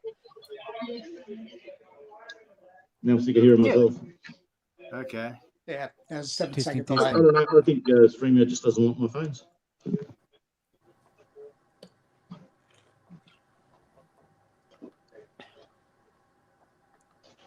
We've still got 18 people watching. Thank you so much for sticking by what has to be cream of the crop. Live simulcast. Gotta love them. How's Haas holding up, John? I think I'm going to have to just cut out of this because it's not working. I can run around and show you things, but I can't get any meaningful discourse happening.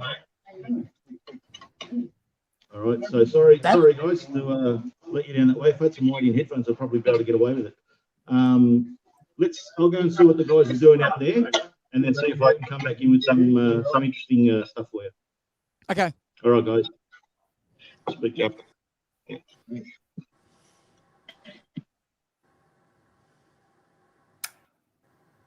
He's trying his best, ladies and gentlemen. He's trying his best for us. And look, at the end of the day, we're here with Keith and we're here with Chris and 18 other people.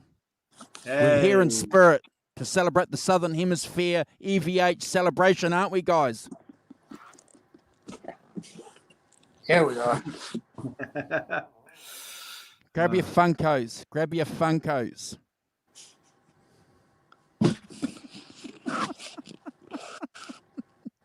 If you don't have Funkos, grab your 5150 show picks.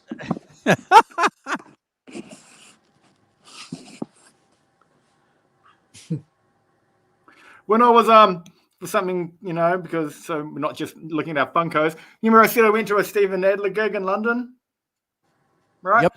And that was in Camden. Have you ever heard of Camden? It's a famous part of London where there's lots of shops. There's really good leather shops if you like leather jackets. Pretty cool. Anyway, I'm in that pub. It's real small. It's like a little kind of pub, right? And there's a front bar and a back bar. There's a reason for the story. There's a front bar and a back bar. And I remember I was there with my girlfriend, and I went, "Hey, do you want another beer?" Because yeah, you stay here. This is down where the band was. Yep. And I went and got 2 beers. It was quite packed. And I remember this was so funny. Duff walked in. Duff McKagan, the Guns N' Roses, bass player. And unannounced, I remember he just walked in, and there's a whole room full of people. He walked in with another guy, and he just walked in really nonchalant. And everyone just stopped and looked. And I remember you hear someone's voice go, "Now, Duff McKagan." And Duff just looked at everyone and went, he shook a hand and just kind of went, "Yep." And he was apparently in town for business, and he went down and he played with the band. Ella didn't even know he was there. It was one of the best nights ever. Nice. But just seeing Duff walk in and seeing about 30 grown men go, "Holy balls, it's Duff McKagan." And to see Duff's face, like he almost turned around. He's like, watch everybody go fanboy on him. Grown men with mortgages going fan. Right. Oh man. Good night. And Eddie had to deal with that with all generations. Oh, true. Yeah. God bless him. I don't know about you guys, but I don't think I'd wish fame on anybody. It must be an awful thing. It's you can see when it affects people though. Yeah. I mean it's really tough. I mean look at how he had to raise his child. His son was so much in the light. And paparazzi were constantly going after him and Valerie from the minute they got together. Yeah, right. And then the minute that Wolfgang was born, and he could not get a moment of peace in public. So living that lifestyle is not easy. There are times where you just want to be, one like us. Oh yeah. Be left alone. When I met him, that was the cool thing because he was so disarming when he first introduced himself to me, in '84, and I'm 18 years old. I'm like hamina, freaking out because he drops quarters on the pool table that I'm playing. And no way. Yeah. This was after the '84 show when I saw him. The biggest of the big, Yeah, I know. And I was just like, jaw to the floor. He's like, "Calm down, come on, we'll just talk." And he was very disarming. He's like, "So what do you do?" I'm like, "I'm in the Air Force. I'm stationed a couple of miles away, at Keesler Air Force Base." And, he's like, "Oh, thank you for everything you do." And just like started talking and conversing like a normal guy, and that's the way he wanted to relax and just be. If he was going to be out in public, he didn't want anything to do with all of that fanfare. He just wanted to hang, and just be. So the other guys, they were also cool. They were just like, party maniacs. what you would expect. So wait, when you were playing pool, the whole lot of them were there? Eddie, Alex, Mikey, and the wives.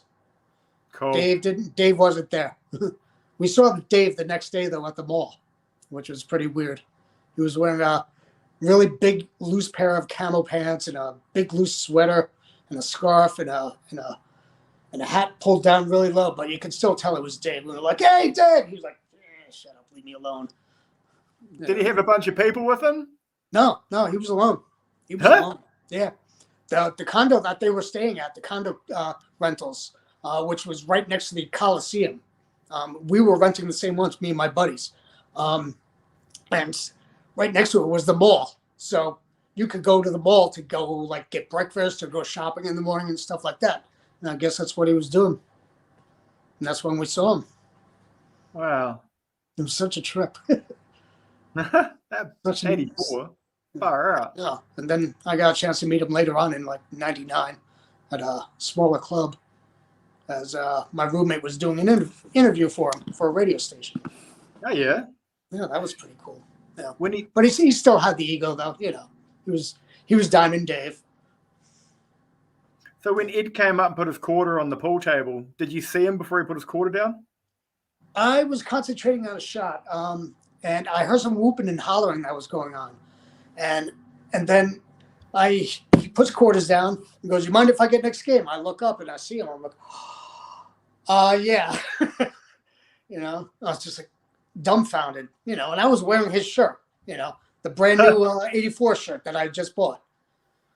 You know, he's like, "You were at the show." I'm like, "Yeah, I was. I was right in front of you." He goes, "I know. I saw you all night." I'm like, "Oh my God."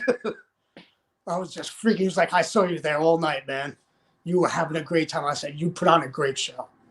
You know, and we just started talking after that. It was so cool. You know, I got to spend 20 minutes with him. It was such a great time. Wow. So we all sat there, went to the bar and did shots together.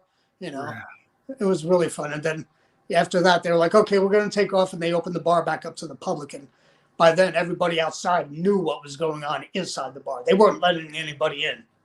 You know, after Van Halen came in, they were shutting everybody out. So how does that work, Keith? Does the management go into an establishment and say, "Look, we've got a band out here. They want to come in and hang out. Can we just put your security on the door or our security and just close it down?" And so obviously the band, the bar is going to say, "Okay," aren't they? Because it's a prestigious thing.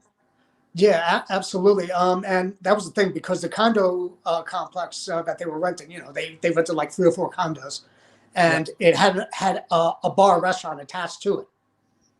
So it was all part of the same complex. So I guess they had an arrangement like, "Okay, we're going to come in afterwards, just chill," you know, and they, I guess they sent somebody in to see if it was crowded or not. And it wasn't really that crowded yet. So they jumped in early, you know. I mean, I wasn't even there 20 minutes, you know, and then they showed up. Wow. It was that quick, yeah. Is that something that Van Halen did often? Did they like going out, having a few drinks in local bars after gigs? That was the last year they could do that. That was truly the last year they could do that, because after that, it was just, they exploded on the 1984 album. But before that, though, that was something that they were doing, Keith, was it? Occasionally, yeah, you catch them. Yeah. I mean, going from town to town, you know. I mean, even, you know, you'd hear all those stories from all the fans, you know, down in the hotels and stuff, at the hotel bar and whatnot. Same deal. Wow, that's incredible. And on a side note, because you've seen them 900 times. 36. How many of those shows did Ed run across the speakers? The 82. Just in the 82 tour? The 82 tour, he did it. The 81 tour, he had the multi-level speakers, so he couldn't do that. He was jumping up to the next levels and stuff, but he wasn't like knocking them over or anything like that. The 84 tour, he didn't do that at all, because they had a completely different setup on that too. And he had the keyboards up top, and then different layers of different types of speakers, just like a full wall of them on that side there. And then you had the side stage that he would go up the stairs and out to the side and see everybody on the side of the building, you know, on the arena. Was there a I don't know if it's a question or not, but was there like one tour where the sound of that tour was just like, man, this sounds incredible? Yeah, the first time I saw them in '81, that was just pinnacle. I mean, they were loud as hell. Yeah, deafening, and I was side stage on that one. I was like on what was that was on Mikey's side of that tour, and on the side of the like on the first level sloped seats of the arena, and it was just out of this world. It was loud as hell though, because I was like maybe 20, 30 feet from the bass stacks and the PA systems, up in the air. So they were just like coming right down on me. So Okay. I'll just I give can you only guys a bit of imagine an how it was update. on the floor for everybody. I'll give you guys a bit of an update. I've just got a message from Brad, guys. So he's heading into the gig soon. So he's going to try and do a stream from there and might try and catch some of the sound check guys. So that'd be incredible. Yeah. So cross fingers, everybody. Cross your toes, everybody. That when Brad gets there, there's going to be the connection gods are going to connect Keith. Are you going to send him the link? Yeah, he's got the link. Good. He's got it. So it'll be good to see if we can get something there. So yeah, sorry to interrupt, guys, because Chris is asking some outstanding questions. So back to work, gentlemen. Oh, me? I'm just listening to Keith. I ain't doing nothing. Yeah. I'm just listening to this. It's like, hey. All right, what else you want to know? I mean, geez, after that, let's see. I saw them in the 81, 82 tour. That one was the screwed up scenario. I was supposed to go see him at Brendan Byrne Arena in 82, and that was the night that he broke his wrist punching the wall. So I ended up having to see him later on in November 14th, I believe it was, because they made up a date at Philly and the Brendan Byrne Arena in New Jersey as well. Okay, here's a question. How much were T-shirts back then? You go get a T-shirt from the show. Let's see. On the wall at the vendor. What kind of price were they? Like $12? Tickets were $12.50. Yeah. And the T-shirts they range anywhere between $15 and $20. Cool. Yeah. The T-shirts were $15. I think the jerseys, the 3/4 sleeve ones that we always got, those were $20. Cool. Yeah. Yeah. Yeah, those are always the ones that I got. I love those things. So, okay, and I know your answer to this will be the first concert. I was going to ask you what your favorite time seeing them was, but if that wasn't the first time, is there a couple of times in those 228 times you've seen them that were just like, man, that was just something special tonight? Yeah, there's so many of them. God. Did you see them on the different kind of truth tour? I saw them on the different kind of truth tour. I saw them every tour from 81 on. Lucky man. I never missed a tour. I always made sure of it. That was always, the first time I saw him, like, I don't care, from hook or by crook, I'm going to go see every tour of this man as many times as I can. Cool. So, he was my, Mecca to do my pilgrimage to. And every show loud as all hell? Oh, yeah. Yeah. Every one of them. You always make sure you had your ears prepped for what you were ready to walk into, Okay. So if you seen all the tours, you would obviously been used to Dave. And then when Sammy came in, yeah. I mean, Sammy's obviously got a great professional voice and everything. Like the first concert you saw with Sammy after Dave had gone. Yeah, I mean, it's different, but obviously, like Sammy was projecting as much or more, or more actually, because they would. You got to remember also, Sammy and Eddie were doing a lot of call and response stuff during that tour and during that show, and he would always hit those high notes, And I saw him late August of '86 in Las Cruces that year. Had BTO opening, and Leslie West jumped out on stage too and performed, which was really cool. God, Leslie West, one of the best tones in electric guitar. Yeah, I know. And so they were all jamming in Mississippi Queen together and did rock and roll also. Wow. Yeah, it was awesome. You know, Wow. and then I got to see them join up with Leslie again in '95 at Jones Beach in New York on Long Island. Wow. Yeah. Wow. So so many great shows I've gotten a chance to see. You know, I got to be front row center in front of Eddie again in '93 during the Live Right Here Right Now tour, at a tiny little racetrack fairgrounds in upstate New York, right by my sister's house. Huh. I mean, literally like 3 miles from where she lives. You know, and it was a madhouse, that show. It was like 105 all day.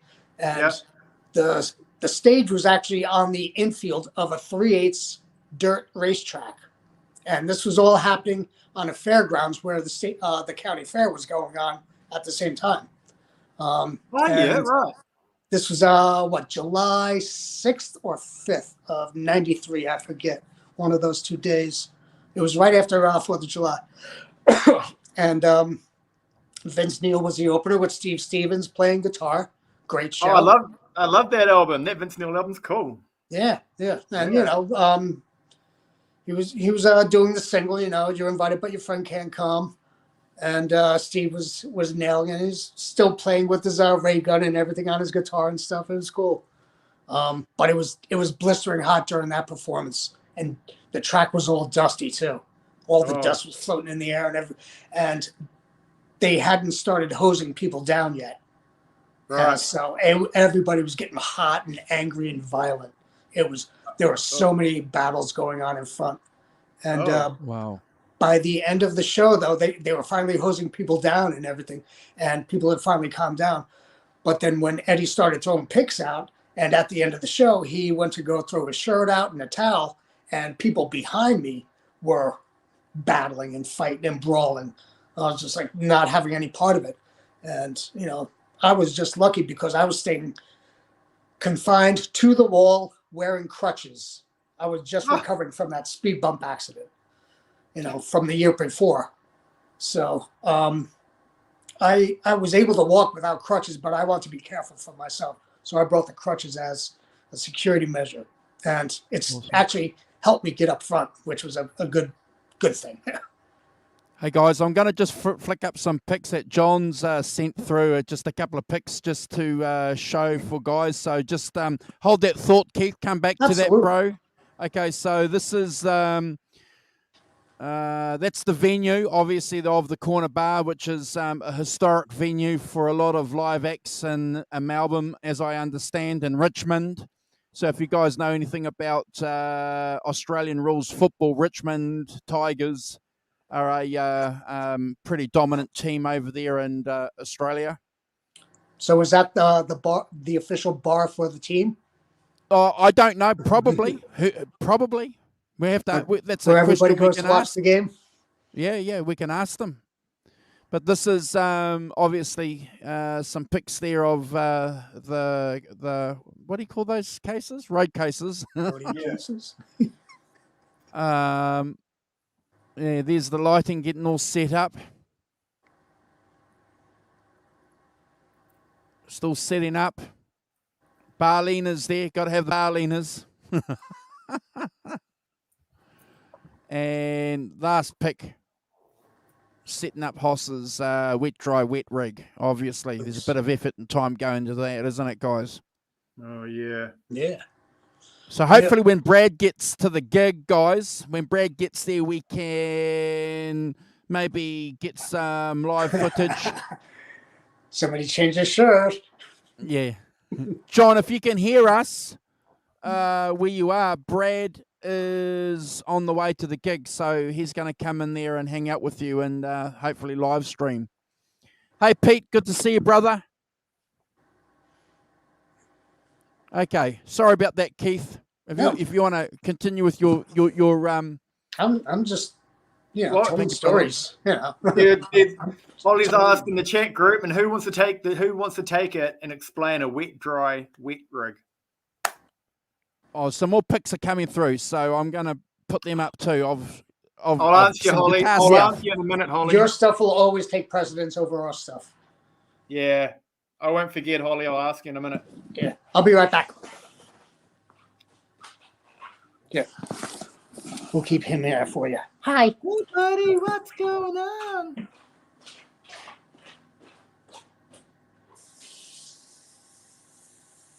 Andrew? Oh, yeah, hold on. I'm just loading up the pics. Hold on, bro.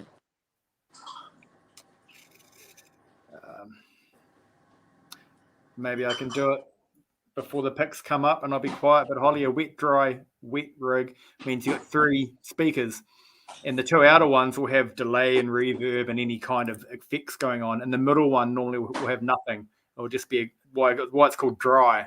So it'll just be a clean, just the guitar signal on its own, which makes it really nice because you can either mix the effects or have these effects here, but also hear the purity going through the middle. Wonderful. That's a wonderful explanation. I couldn't have I said it much thought I was better. doing a bad job. Hey! Yeah, here's some more pics, guys. Oh, Nice. We know that guitar, don't we? That's Neil yes. Daly, made A Neil by Daly Neil Daly. product. Yep. beautiful. Here's a question. What's that drill for? I'd say that it'll be just for the tuning pegs. Yeah, that's the Okay. tuners. That is Yeah. the tuners, yeah. Not for pound cake? No. maybe yeah, might Maybe. be using it for pound cake too.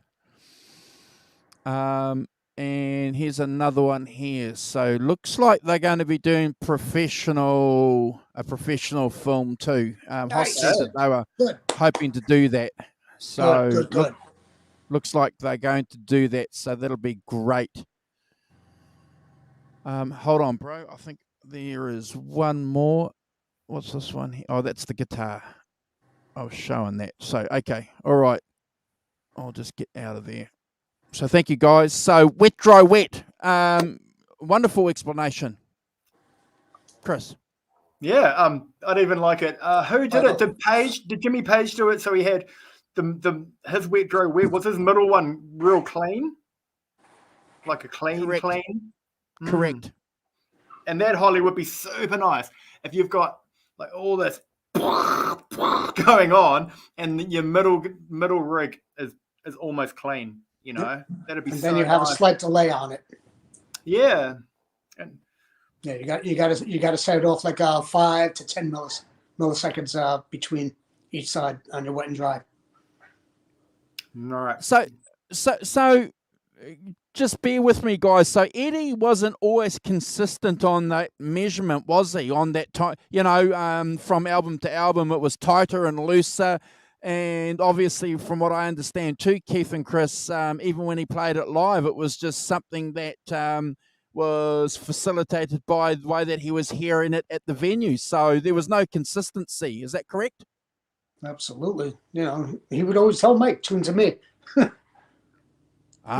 And he was just like, you know, winging it half the time. So, you know, even with sometimes with Sammy too, you know, he'd just be just ever so slightly off, but still would be able to have Mikey tune to him and they would still pull it off. And sometimes he would have to do it just for keyboard songs as well. Right. So,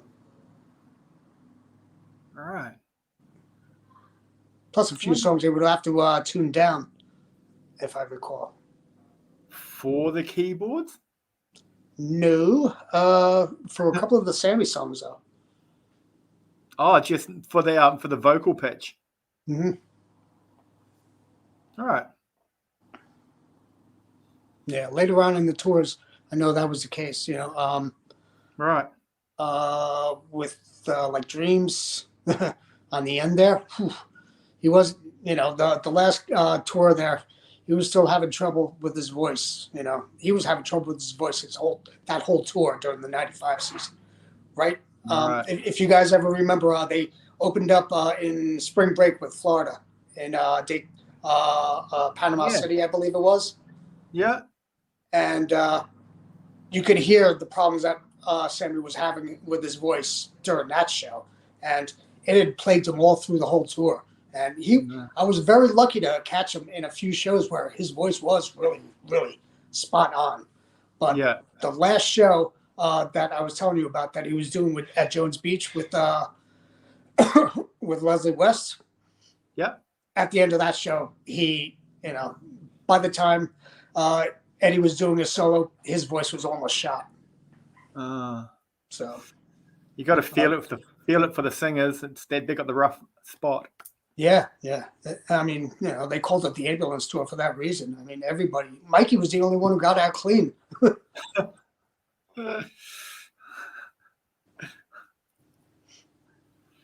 Far out. It's interesting, when you're on the outside, you don't think about the pitch. Like on a side note, like you got Motley Crue, and Vince Neil's got kind of a high voice. But if any of you people out there play guitar or know guitar, the entire band tunes to D, which is an entire note down from the normal standard pitch. And that's, correct me if I'm wrong, but I believe that's, even though he's got a high voice, like, yeah, it's still that lower note that he can sit in there. Mm-hmm. And, he's still doing it today. All of his shows that he does with the circle, everything's tuned down a note at least. I think Motley Crue's always been a whole tone down. But then again, side note, geekery here, like Kiss do that now. Like Kiss was always in, as you guys already know, was in E flat, but live they're now in D. Yep. Oh, there we go. Here's some more pics coming through, guys. So just bear with me. Holly, we'll talk about that soon. I'll just get rid of that comment so we can get a good look. So there's some work being done there, gentlemen and ladies. Bear with me. Looking good. I should have asked when you were speaking with the tech who was setting up the speakers earlier. What's that lower cabinet that he's got there? He's gonna come on a show. Warwick is his name. He's gonna come on a show. So I'll make a point of asking him that for you, Keith, if you want to. Oh, I want to see that. I want to see that show. Oh yeah. You never want to miss any of your shows, guys. Come on. But yeah. Restringing, look at that. Restringing it before the gig. Wow.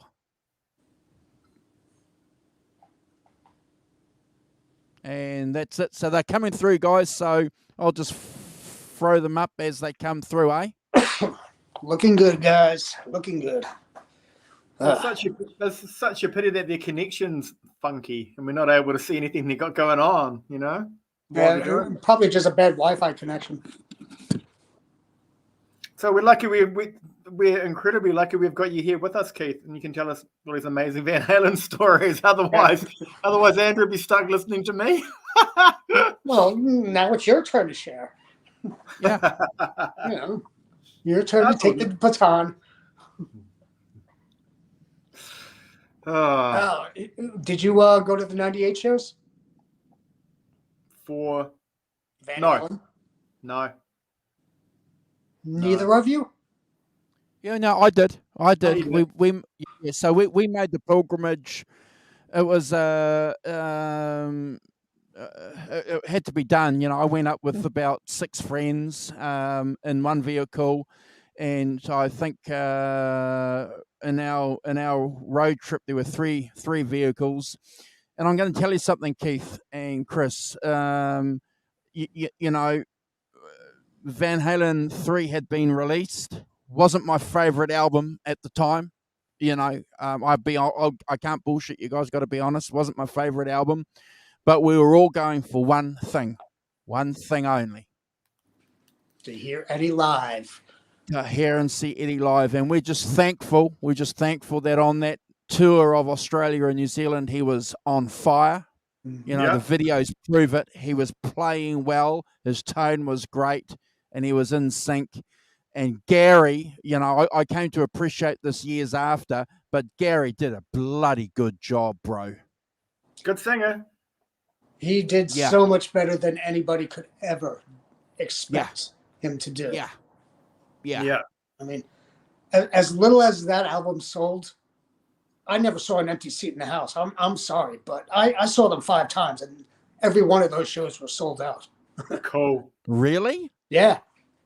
Every one of those shows. The first one I saw was in May at the Garden. And, wow. They had Creed opening up for him. Oh, wow. And they sold out the Garden on that album. Sold out the Garden, yeah. And Ooh. 2 months previously, I had seen Creed at a 100-person venue club in Asbury Park in Jersey called The Saint. I saw him in February on a rainy Sunday night. And I'm sitting down after the show, having a beer and talking guitars with Mark Tremonti. Cool. Yeah. And we were sitting there talking Van Halen, of course. And he goes, yeah, I can't wait for this show. I'm like, you're opening for him, huh? He's like, yeah. I'm like, it's going to be freaking awesome. I got 10th row seats. He's like, good. I can't wait for it. So it was just so cool to see them up there performing up there, you know? Yeah. Good guy? Yeah. Oh, he's the best. Oh, Cool. He's such a great down-to-earth guy. You know, just talks smack and, you know, guitars and music and love for everything, you know. He's just real chill, real happy, mellow, level-headed guy. You know, he's not hype or anything. You know, not like a maniac ego lead singer or, you know, always like that. That's the way he's always been. And I saw if you are hearing us, because I was listening to you, he came up in the chat group saying, not a bad connection, I just can't hear you talk. So, John, if you can hear us, send us more pics. Yeah, more pics. Show us the evolution. And ask Haas about that tweed cabinet in the middle on the floor. Yeah. Go do that now. Yeah. You go do that now. You go do that now. Yeah. We'll wait. We'll hang out. But oh man, yeah. So first time I saw them on the 98 tour though, that was just awesome. I had 10th row floor seats at the Garden, and just, you know, having them open up with, you know, Romeo Delight and, you know, Without You. Yeah. Was cool.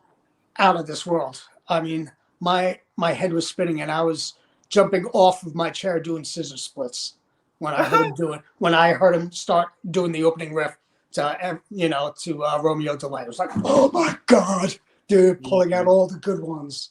Yeah, and they did not disappoint on a single one of them, even with Mikey. You know, when he did Somebody Get Me a Doctor, it was out of this world. When is that song not the best? Yeah, I know. You know, but even him doing the vocals though, he nailed it. Right. Yeah. So, Romeo Delight. Woo, so good. Mm-hmm. Yeah, that's hands down my favorite song. Oh, is it? Yeah. Always got me. Always. So, Andrew. Hi, bro. So just hold on, gentlemen and ladies. Give me 1 second. I got a couple more pics to throw up there for you guys to have a look at. So that's Hoss's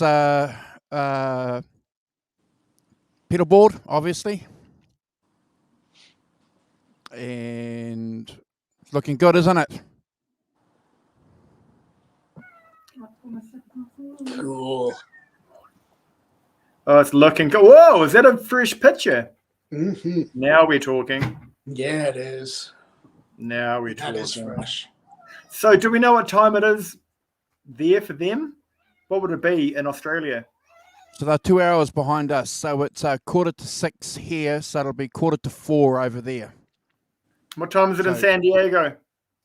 It is, oh, God, I think like maybe 11:30, 11:42.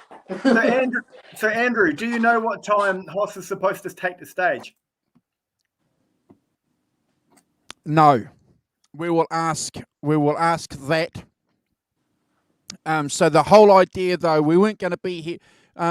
Hoss wasn't keen for us to film or stream the gig through StreamYards because of the sound quality. If you guys weren't aware of that, so John was going to record, and obviously Brad, we're going to record, because when you record through your phone and play it through YouTube, it's much better than playing it, streaming it live as far as quality goes. So Hoss was just a little bit concerned about, you know, the quality being a little bit better. So we'll just hang out when Brad gets here. We'll probably just do a little bit more of the pre-show stuff. We'll let them go, and anything that they send for us to play or put on the video, on the channel later, we'll just put on the channel, guys. If that makes sense. Yeah, absolutely. But yeah, you know, they make the rules. I'm going to hang out here for a while until Brad gets in there. So Grant Fisher's saying it's 6:50 Eastern AM Eastern time. Oh, Australia. God. Australia and America, big places, aren't they? Yeah. We only have one time zone here. Yeah, we got there's 21 people. 4 on the continental, and then 1, 2, 3 more going out to Hawaii. And there's 21 people in the chat group, and thank you so much for all hanging out with us. Yes. Bless you all for hanging. Love you. Yeah. Thank you all. Yeah. Please feel free to join in, ask questions. Mm-hmm. Yes. And all we're doing is just just hanging out. Yep. Sorry, I don't have my computer in front of me, so I can't see the chat. So Holly's agreeing with Hoss, 100% with Hoss on that. You know, not streaming the gig through StreamYards. Yeah, 100%. Oh, there he is. Yeah, I think you know, my experience of seeing Eddie here during that tour, Keith.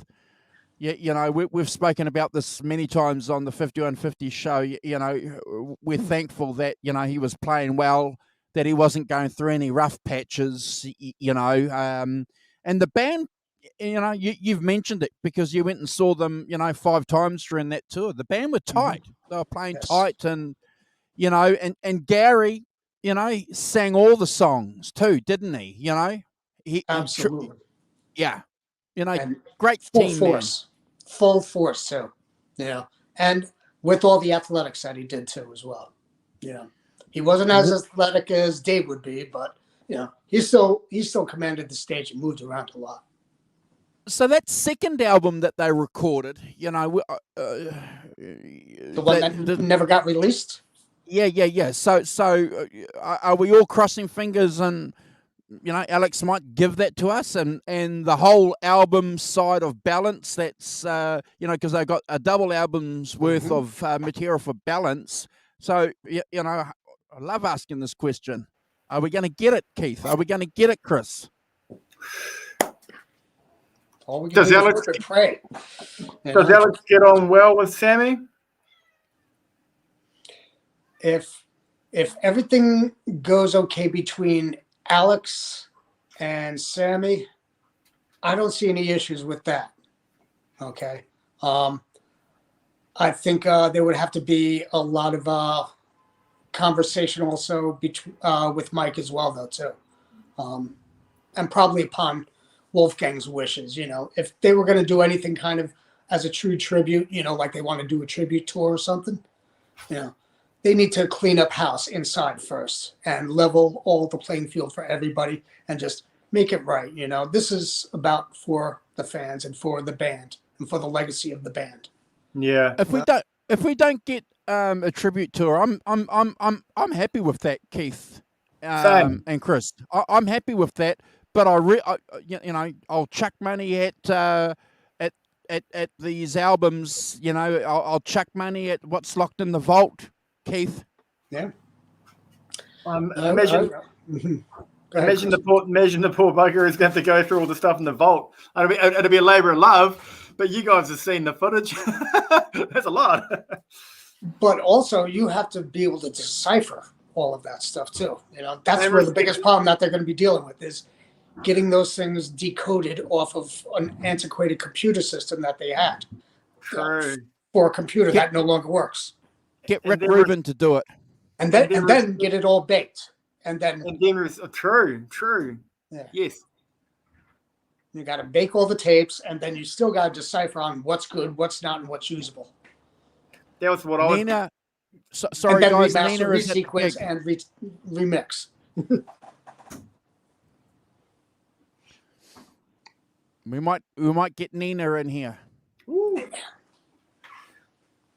But that, yeah, So- that I was going to say that's the other thing, isn't it? It's like having to go through and then take the honouring of Eddie and think, well, what out of the stuff do you think he'd want to flick out? Because we'll take the whole lot. Give us the junk. We don't care. It'll be fun. Yeah. You know, but Yeah. Well, just like he would say during that 97 interview with Chris Conley on MTV, you know, nobody else can decipher this stuff because nobody knows what I like except me, you know? yeah.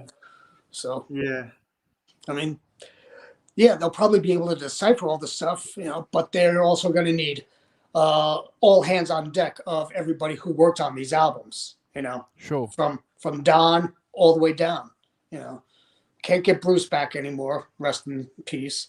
But we, you know, Andy, we can't, you know, but we could get everybody else involved, you know, and just get all the people necessary to get this done right, you know. So at least, you know, Alex has something that he can work with from there, you know, and decipher, and then decide what to pick and choose from with the family. Yeah, Grant in the chat, a good friend of the channel, saying that he saw them in Melbourne, Canberra, and Sydney shows with Gary, and they were on fire. Yeah. Nice. 98, I used to watch that video of the Sydney show. Or was it? Yeah. Which was the opener? The Sydney? Yeah, the Sydney show. Brad, one of our co-hosts, was at that gig, bro. That was such an awesome show. Wow. I'd watch that thing over and over and over, just soaking in every little bit of it. You know. And then, you know, when I go to the shows in '98, it was just like surreal for me because I'm like, my God, I'm gonna be seeing these guys in, you know, 10 days, 9 days, 8 days. And, you know, I always made sure I had the best seats. I didn't care what the price was, you know. So Sure. I was getting, you know, 10th row or, you know, somewhere on the floor, at least decent seats, you know. One show, my roommate, she got us meet and greet passes for the Homedale show at Garden State Arts Center in New Jersey. And we got to, you know, do the meet and greet and the pictures and everything with them, which was really cool. And we had third row seats on that one. Wow, cool. Right there on Eddie's side. And, you know, it was cool because everybody in the first 5 rows were just sitting. They didn't have to stand, but everybody else behind us was standing. It was just so cool. We could finally just sit and watch and enjoy it and soak it in, you know. I've got to that stage in life where I like to go to a gig and be like, just sit there and be like, oh. Yeah. I know. Well, that's how it is in Japan, basically, right? They sit down and very quiet and very, very polite. Yeah, you hear those stories of bands back, especially in the 70s, going to Japan and being so stoked to go there and playing their first song and going, bang! And then the crowd has been quiet and they're being like, oh, shit, what have we done wrong? Like, uh-oh. No, it's the culture. Yeah. Yeah. Yeah. And then that. Probably the worst seats I had, though, for that show, though, was last-minute tickets that I grabbed for when they were christening the Trump Marina stage. Donald Trump had just opened the marina down in Atlantic City. And they're doing the first show on the stage there outside with Kenny Wayne Shepherd opening up. And that was just awesome, you know. And then the night before, I'd seen him at Camden. So it was just nonstop. Wow, wow, wow, wow, wow, all summer long there. Wow. And I was just soaking it all up and enjoying it. You know, went to every local show that I could there. Nice. Yeah. Oh, that's the shot. Oh. Yeah, there you go. Nice. So John sent a message saying, this is a Van Halen gig, not a Kiss gig. Put that tongue back in. Look it up. Look it up. And there's the rig there. So they're finally nailing it, guys. I'm liking the lighting. The lighting's looking. Yeah, lighting looks great. Not bad, eh? Hey. Mm-hmm. So, Andrew, can you tell us then? So, anyone watching who's watching us now, who's going to watch the show, how does that happen? Will the actual show itself? Will anyone of us not there be able to? We can watch this show, right? No, so we're not streaming the show on the channel, but people that we know are going to be filming the show. So, like Brad's we'll there, see it later on. Yeah, and John's there, and some of the photos that we put up, the professional guys there, so they're going to film it professionally. There are a couple of other people from Australia in the chat. Something guitar player is going to be there, so he's filming a bit. So there's going to be there's going to be some good footage of this gig on YouTube over the next couple of days, guys. So be great, and we'll do everything that we can on our channel to coagulate and just put it out there on our community page. So if you guys find anything, send me a link so I can put that on our community page and just put it out there. Yeah, anybody who's at the show, make sure you post it, put it out there. Yeah, I'm just gonna put another pickup, guys.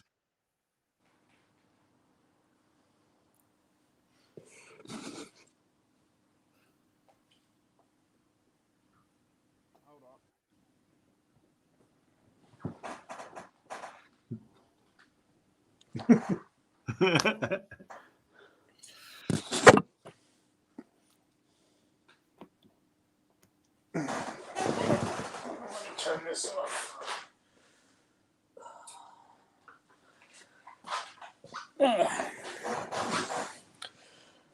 A little late for me to keep my amp on, so. I've been idling this whole time. Been sitting this whole time on. Yeah, I had it on standby the whole time. Okay. Just warming it up and keeping it breaking in. It's only a day old, so gotta take care of those tubes. I don't want to freak you out, but I'll just leave you with a little tidbit: is Google sometime why, I didn't know this for a long time, why you shouldn't leave your amp on standby for long periods. Oh, it's only been on for an hour. But if you Google it, I mean, I can. Really, is it that bad? That bad for the tubes? I learned. I don't want to undo this. It does. Oh, there we go. It's Nina and John. So Nina's got a couple of Hagay era songs to sing. So we're all familiar with Nina because she's on a couple of other videos that Hoss has put through on the channel. So we look forward to that too, guys. Sorry for interrupting. Chris, you were onto something really interesting. Yeah. My tube's burning out. So what? I'm going to get us all wrong, but it's something to do with when you leave your tubes on standby for long periods idling. It's okay for a few minutes, or you're changing something, you're doing stuff. Apparently, like if say you put on standby and you go away for an hour or two and you come back, what you actually it burns the heat's still there in the plates, right? The heat's still going on, and apparently because the heat's still going on and the ions and whatever you call it are still going around in the tubes, but it's something to do with they're kind of sitting in there, and it kind of cooks or corrodes the metal part of the bottom of either the tubes or the underneath the tubes sitting in standby. Like it's okay short term, but long term it starts bubbling away. And it's something like when you use a fry pan for many years and it slowly starts screwing the base of it up. You got to keep it. Google it, and you'll be like, ah. Yeah, I know. Because apparently it's not too bad just to turn the whole thing off. If it's going to be an hour and you turn it back on, you just don't want to be turning it off and on all the time, Yeah. And apparently, for your amp maintenance out there, apparently you it's best just to turn, instead of like I always do this, you turn your standby on, then you turn your amp off. You always standby, do that. Right. But apparently it's best it's fine just to turn the entire amp off and then turn your standby off, because you don't need, it's the same thing to do with whatever funkiness is going on when it's idling in standby. You then turn it off, and then that funkiness in the standby mode's got to wiggle out. But if you just turn all the power off, it just goes, yay, and it just all goes away in one. Oh, it's a flush. Yeah. I don't know, but you can Google it. If you Google it, and there's some amazing YouTube and people out there. But you can okay. So basically, I'm a simple man. So basically, what you're saying is, don't use your standby. No, you do. No, you do. But it was Leo Fender, right? It was Leo Fender who came up with the standby part, and apparently it was a temporary or a short term. Standby is supposed to be short term, and I think we all grow up thinking, put it on standby. I'll go to the shop. I'll come back. Thinking, yeah. Ah. And I mean, this is the longest I've left it on standby. Yeah, it's brand new. You're probably doing it's like breaking in the speakers. You're probably doing something okay with it. Who knows? I'm just like breaking it, giving the road testing to it, goon little feedback here and there, seeing how I can stretch it out. So, but going in slowly, not going in hard at all. Is it your first amp with EL84s? My first EVH amp. Is it your first one with EL84s? Yeah. The other ones I've always had were 6L6s. So right, yep. So, Well, Brad's 20 minutes away, guys, from the gig. Cool beans. Drive safe, but get there quick. Yes, Robert in the chat. You stick that up on the screen. He's correct. I probably saw it from a Dave. It was probably a Dave Friedman YouTube clip where I saw it. Robert, it just posted that in the thing, and that. Yeah. I mean, there is a need for it, but it's apparently not, it's not designed, or it's not the greatest thing to use. It's a short term thing. It's not a right. Yeah. Okay. Yeah. I think Robert's right. It was a Tone Talk. Spot on. Give that man a bowl of brown M&Ms. Right. I'll look that up. I'll find it. Yeah.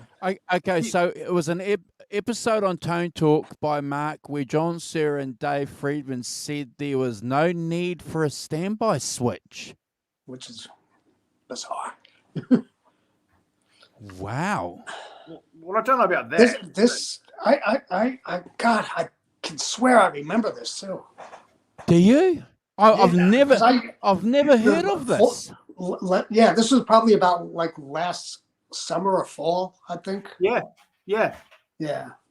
Wow. Yeah, I've got a weird memory like that. Here I am. Like that. So standby switches are in cahoots with valve suppliers. Just blow up some valves. Put standby switches in. Blow up those valves. No, it goes back to Leo Fender. I think he had it because it was so you can work on the stuff. I think originally, obviously, Leo Fender being such a genius, radio background. So he could take readings while it was operational. Yeah. That's all that kind of. It was from that, and it's probably in the same Tone Talk. Okay, guys, if you are interested and you're watching this on a replay after 2 hours and 30 minutes of just guys hanging out with people, knuckleheads. I'll find that video and I will attach it. Or if somebody can find it now and put that video into the chat, that would be even better. If someone's got a computer, if they want to find it, for us.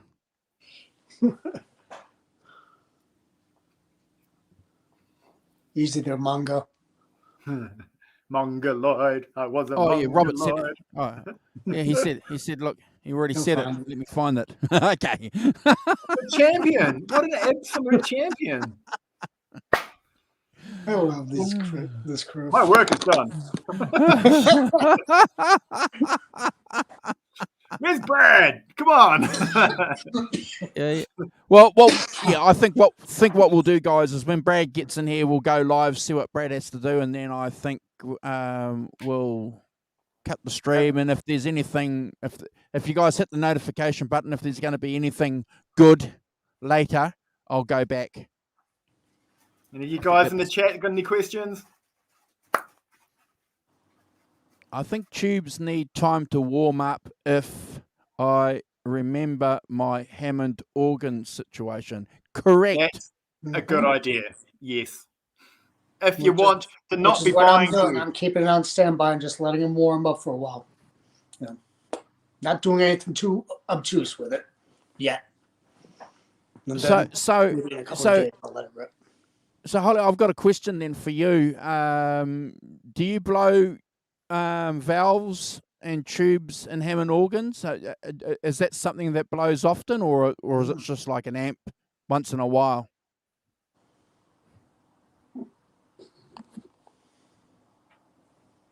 Manuka honey, absolutely. It's really expensive here, Holly.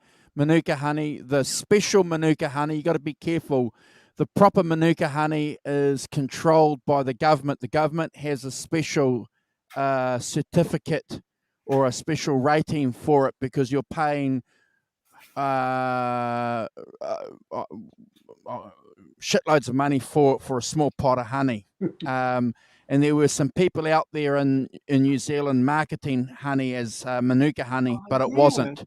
It has to have the right amount of something that the bees do when they fly around flowers on Manuka trees. Yeah. So proper Manuka honey has a proper rating on it. But like a lot of things, and I'm not being racist when I say this, I've got to be, I'm telling you guys the truth. Like a lot of things, the Chinese people who have a lot of money were quite interested in buying the Manuka honey. So when they started buying the Manuka honey, like a lot of things, supply and demand, Keith, supply and demand goes up. Mm-hmm. So instead of, something costing $10 for a tin, no, 50 to $100, bro.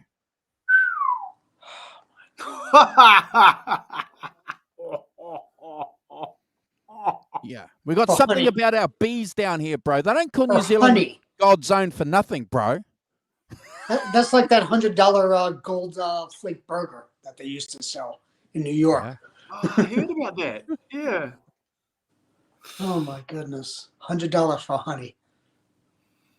That's one or two things I've discovered recently and loved was honey. There's a jar of honey in my cupboard, and just like last week, I put on some toast, and I was like, two things that are both you don't need to know, but like honey was one of them that I discovered recently. I mean, oh my God, honey's like the best thing in the world. And Robert Radford saying Mancuta honey is likely very different from Manuka honey. John Mancuta. Save that for him, yeah. How did he get into our show? Always ends up somehow. Oh man. How did John Mancuta end up in our show? Okay, what's the timestamp? I'll make sure to text him tomorrow. Okay, tell him to go to 2:30, 2:31, 2:32, 2:33. Oh God, John, we love you, bro. We love you. Love to Mama Kuda too. Mama Kuda. Yeah. Oh my, that's good. Oh, Holly thinks it's hilarious. Look at that. She's rolling, and look, she's even saying sorry. Yeah, but he would agree completely. He's like, "Oh yeah, it's a different kind of honey." I know. I have my own special blend.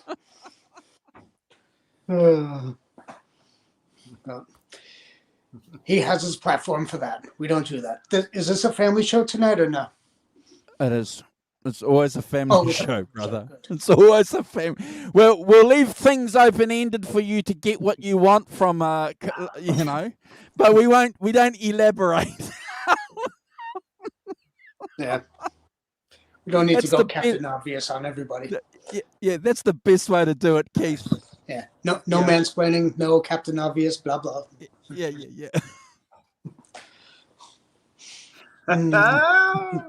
There we go. Darwin's ape. No, not you. Him. Hey! Yeah. What the ding dong diggly dong did I do? Yeah. There you go. Now I get you. Yeah. Okay. Hey, I'm just trying to fill up space here. We've still got 24 people watching this. I don't know what you guys are doing. I don't know what you guys are.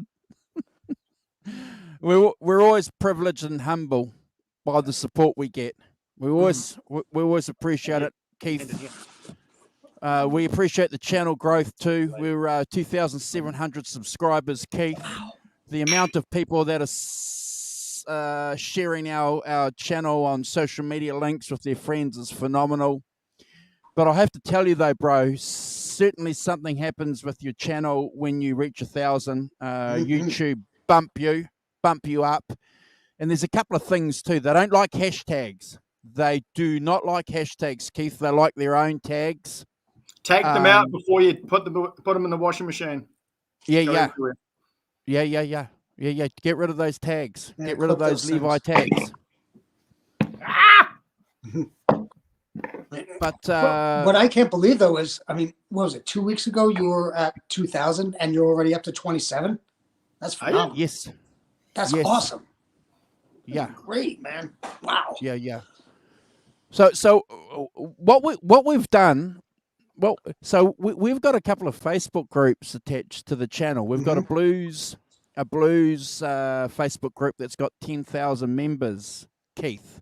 Yeah. And we've got our 5150 Van Halen group, which has got about 1,700 members. And then an Eric Clapton Facebook group and a Peter Green. Now, if you add these Facebook... I'm part of all those groups. That's right. So if you add all those people up, and then obviously because you're members of them, you can see once a week I'll always put a link into it and say, thank you, please subscribe, please. So when we do that, hit the like and share button. And then people subscribe, Keith. Yeah. That's why you share. And ask. Yeah. Ask and you shall. Yeah. So it's pretty easy. It's pretty well, I shouldn't say it's pretty because if I knew that earlier, we would have done that earlier. But we didn't know that earlier.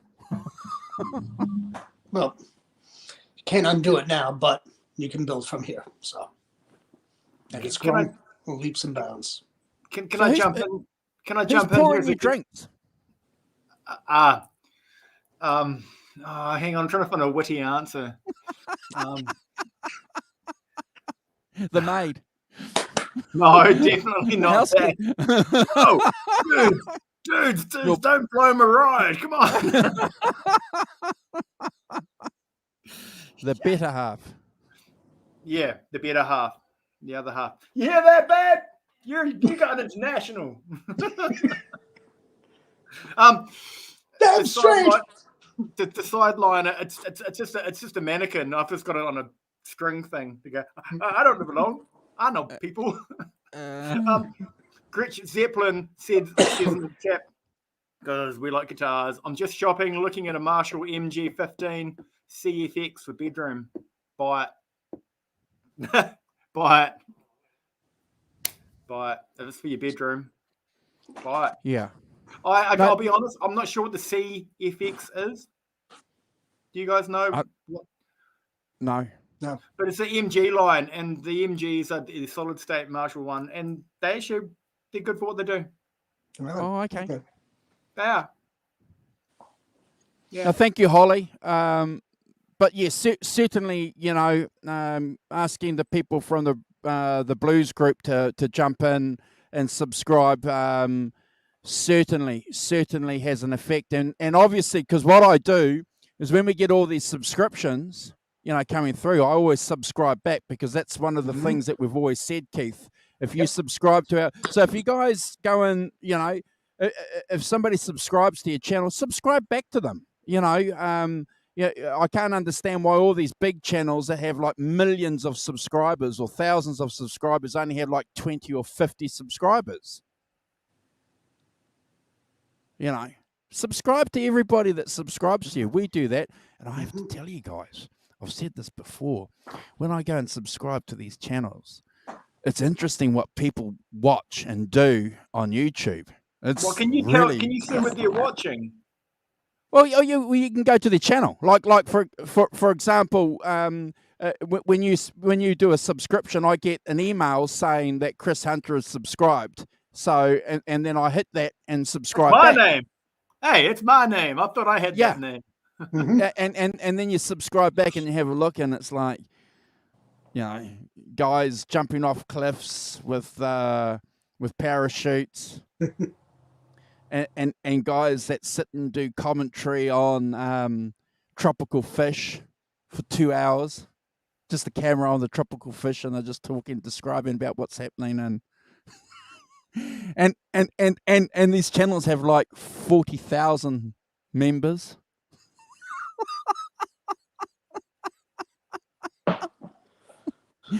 Wow.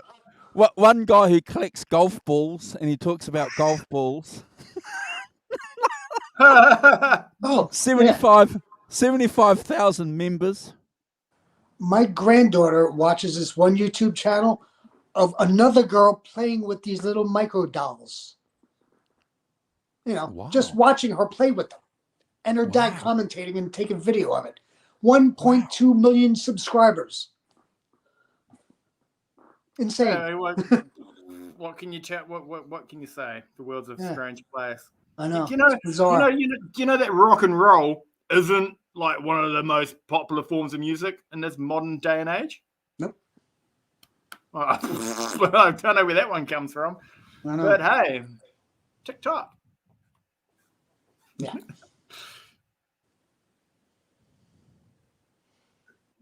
I'm trying to send a message into the chat group because I am technology. Did it work? Oh, and another thing too that I did, guys. Another tip. You know, so you go and watch channels, you know, because it comes up on your feed. So there'll be a guy talking about records or a guy talking about guitars, and he might be in Italy, and he might have pretty good English, and he might have 795 subscribers. So what I used to do there, guys, I used to say, awesome content, bro. Love your video. I've just subscribed. How about a subscription back? And they always do. Robert found the right episode of Tone Talk. Yeah. Where is it? Is It's it in the link? it's in the chat feed. Oh, I'm so glad, Holly. December that you think you're 2017. funny. Wow. Jeez. Thank you, Holly. Holly says we're hysterical. Thank you. You're talking about albums a long time ago, right? And we're talking about like great albums and all that. An album that when I heard back in the day, like back in the 80s, was like, dude, turn this off, dude. What's going on? You guys are wrong, you know? And now I can't get enough of is Def Leppard's Hysteria. That album, fantastic album. Oh my yeah. God. Back in the day, I was like, oh, dude, what are you doing? But you know, young, but no, now, oh my God, that album's incredible. What I loved about that album, because we were listening to that album around the same time we were listening to OU812, we were listening to Hysteria, and we were listening to Guns N' Roses, and the contrast between those three albums was fantastic. We didn't see any dichotomies between the bands. We just saw them as just like linked all pieces of the pie, guys. Yeah. Don't know about you. Yeah. I was also listening to Queensryche at the time too. Operation Mindcrime. Yep. You know, and all the sequencing and layering in that, you know. Sure. You know, reminded me, the production value on that reminded me so much of what Mutt Lang did too, you know. Yeah, so I bet you didn't like that, Keith, because you thought they'd sold out because their first couple of albums are a little bit heavier.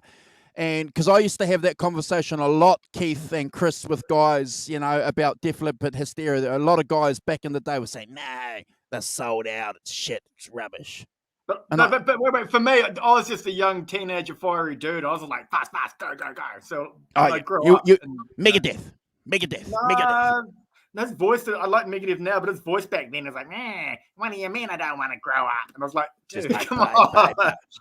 But now, holy crap, he can write a riff.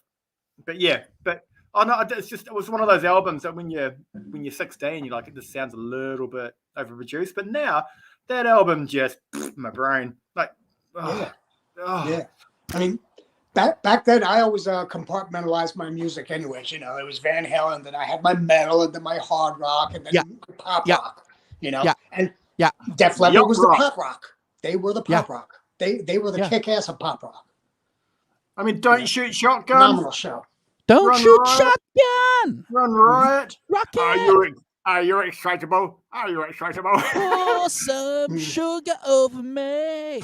Rocket Woman. Love. Yeah. I drive a lot to this. When I've got to go into the city, I put this on and just stick on. I'm driving going, women, women, like a pretty woman. It's like, yeah. I Oh, know that. I know that it's funny because I know that in this day and age that like we all collect vinyl and vinyl's good, but I've my bandmates always give me bollocks going, why are you buying CDs? No one buys CDs. Why are you buying CDs? And I buy CDs because I've got a CD player in my car and I can't be buggered to work out Bluetooth. So I find CDs on eBay or wherever. This one here, it was if you guys know, I just broke it. I fucking broke it. And this one here, as if you know, is the original Bludgeon Rafolia. This is the original. I don't know if you guys got it when it came out. Bludgeon Rafolia, yeah. This is one of the originals, and it's comes. Go and read the. Go and read the gaff. Go and read the gaff, and it says who was the lead singer the lead guitarist that passed away. What was his name? Steve Clark. Steve Clark. Sorry, I just had brain. Go and read the gaff there, and it says Steve Clark only plays Gibson guitars. It's got the book. Look, I don't know if you guys saw that. Yeah. We've made. Have you guys have? I haven't because I've missed out. It's like order now, get the book, and I'm like, but I don't have a DeLorean because I don't go back to '87. I'd order the book. Yeah. Did you guys see the book? Yeah. God, that tour was insane. All the girls were going nuts for them then. Did you guys see the book? You know what I'm talking about? Yes. The chords, the music book?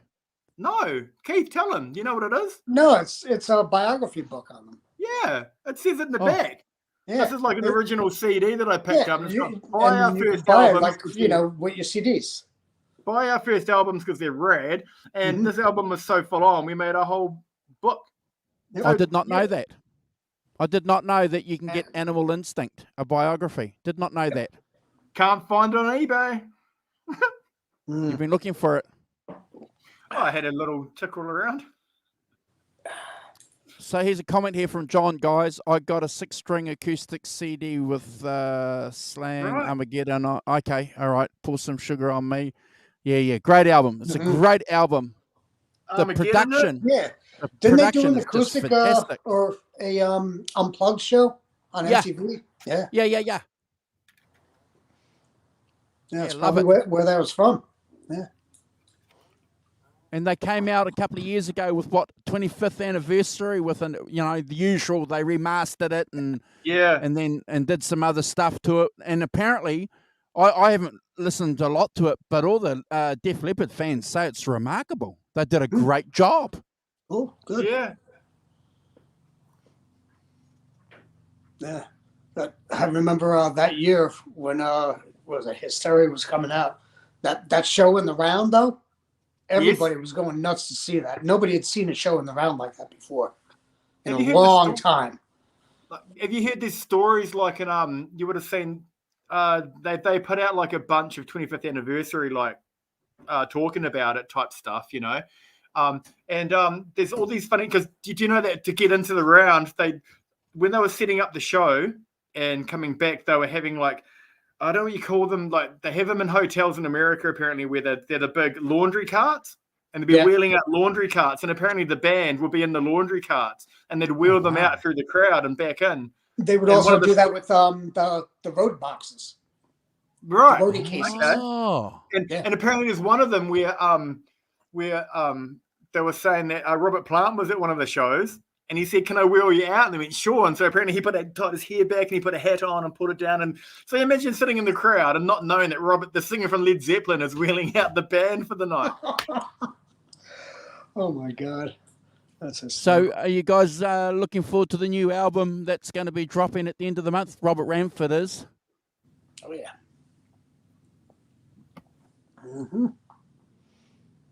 That'll be a good album, from what I've heard from everybody. Anybody who's heard any singles just kills. It's classic Def Leppard. Yeah. I can't wait for it. It'll be great. And isn't Phil looking like $1 million? He's looked like $1 million. He doesn't age. I mean, he's my gosh. He needs to start training Vince Neil. I joke to my girlfriend and go, "Look at that, it's ridiculous." He's older than us. Oh, look That's at ridiculous. That's ridiculous. It's like, what was one of the latest pictures? Like, hold that up again, bro. What's that biography like? I've never read it. Is it good? Yes, it's good. Yeah, because he comes from he's in a band called Girl. Yeah. It talks all about Girl. It talks all about the 70s. It talks about him being like going to go see T-Rex and all the shows back then. It's not super deep. Like you're in the middle of him doing some tracks, and the next thing you know, they're recording Hysteria. Next thing you know, they're on tour. Like there's little bits and pieces. You're like, I would like to learn more about that. But no, if anyone out there likes Steph Leppard, this is a really cool book. Really cool book. Okay, I'll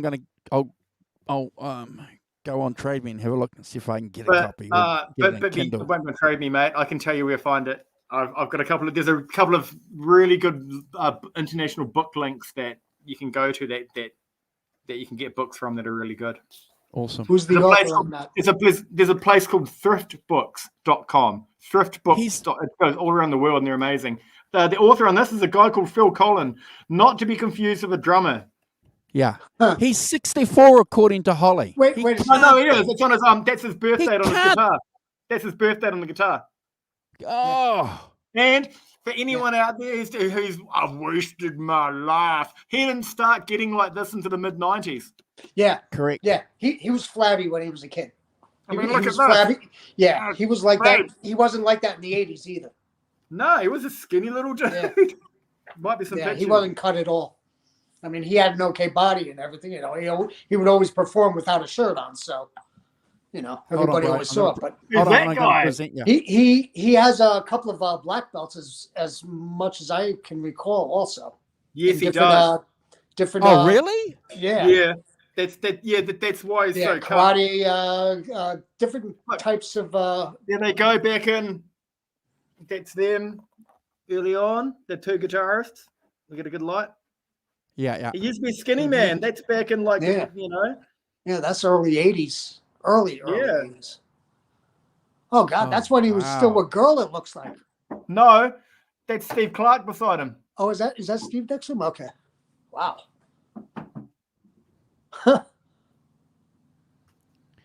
This is a good book, but then again, I've got an absolute truckload of good books. But so Robert reckons that Phil saved a lot of money on wardrobe, or lack of.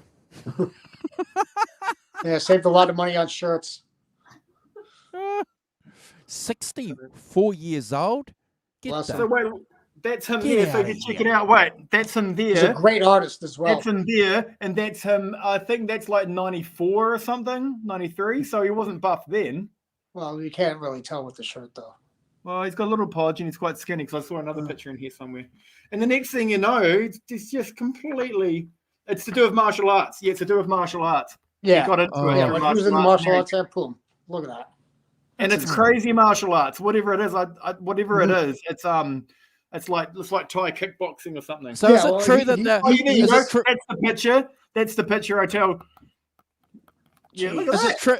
Is it true that the other bandmates tried to stop him from going shirtless because they were embarrassed? Oh, I don't know. Hold on, guys. Why? Hold on. Why would We've they got somebody do here? Hold on, guys. Can you guys hear us? Yeah. Can hear you, brother? us? I can hear you. I've got earpods in. So we've got John. He can't hear you. I can't hear. Well, no difference to before. Oh, which way are you turning me? So I can hear you guys. Okay. Awesome. Can you hear me? Okay, if I speak from here.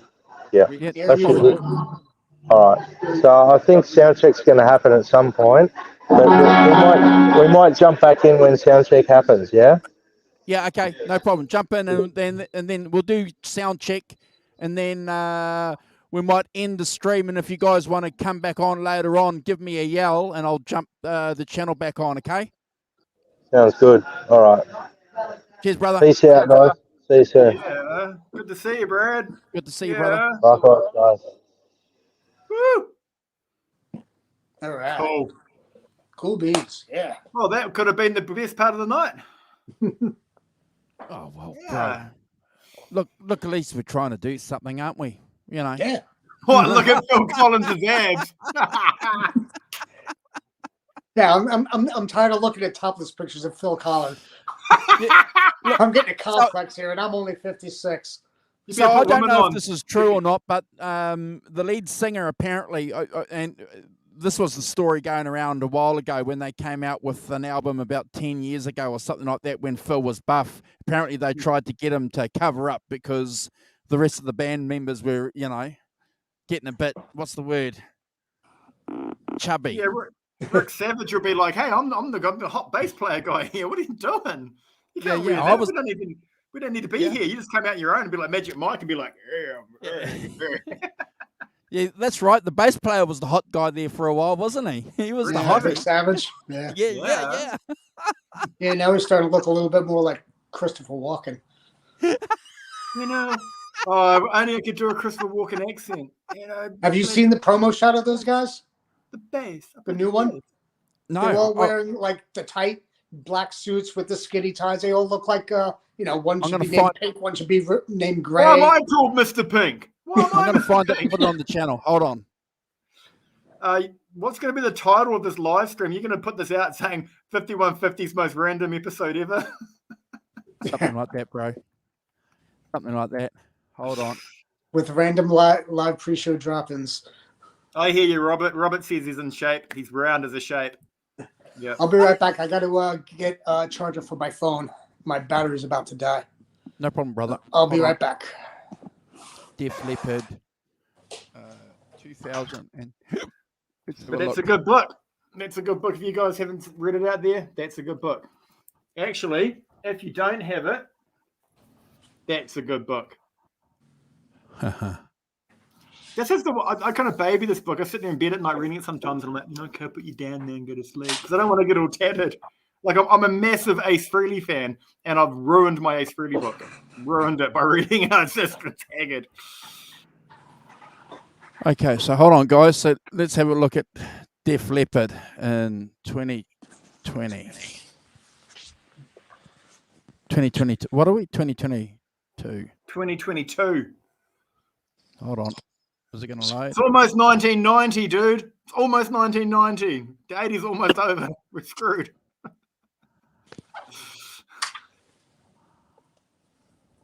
Can you guys see that? Yeah, I can see that. Hold on, bro. I'm just trying to get reset here so I can get plugged in.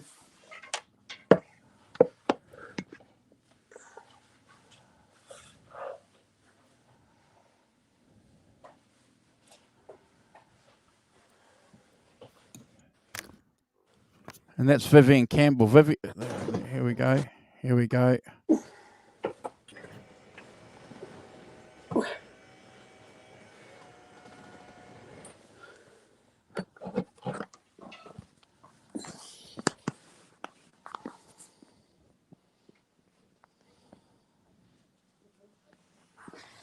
Oh my gosh.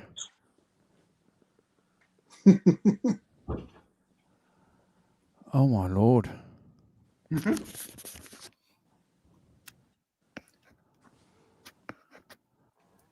I was watching a show the other day on not on Facebook, on YouTube. They were just like going through all the Pawn Stars, the show on History Channel.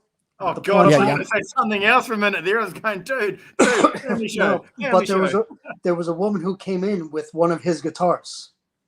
Oh, it was sorry. I want to hear your story. He did the artwork on it. All painted, funny, right? Yep. Yeah, he did all the artwork on it. Yeah, and it was an artist rendering, and it was like one of three that he did for the rendering itself before the production ones came out. Whoa! And Rick didn't know who had made it or who had drawn it or anything. And the woman said, this is Phil's, and he painted it. And he's like, I don't know, Let me get somebody in who knows it. And who comes walking in? Phil Collin and Joe Elliott. And they verified it. One. Yeah, they both verified it. It was so cool. So he sat there and he just plugged it and started going off in front of everybody out in the crowd. Just started jamming. Some girl in the background is like, "Take your shirt off." Probably. But so they'll the tour. girl who was selling it, she was just like, "Oh my god!" She was drooling, getting a little, excited. Well, the good thing about them, though, guys, is they'll be able to get an opportunity to tour this album, at least until the next, thing turns up. And from what I see now, it's 24 days until the tour kicks off officially. For the stadium tour. Oh yes, 24 days. We go along to that? No. I've seen everybody enough, and I don't need to deal with the cost or the insanity of it.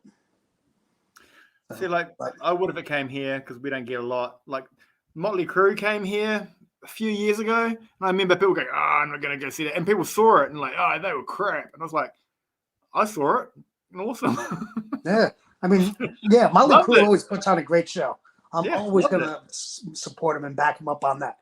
The problem I have is Vince Neil doesn't put his footwork in. He doesn't do the footwork like everybody else does.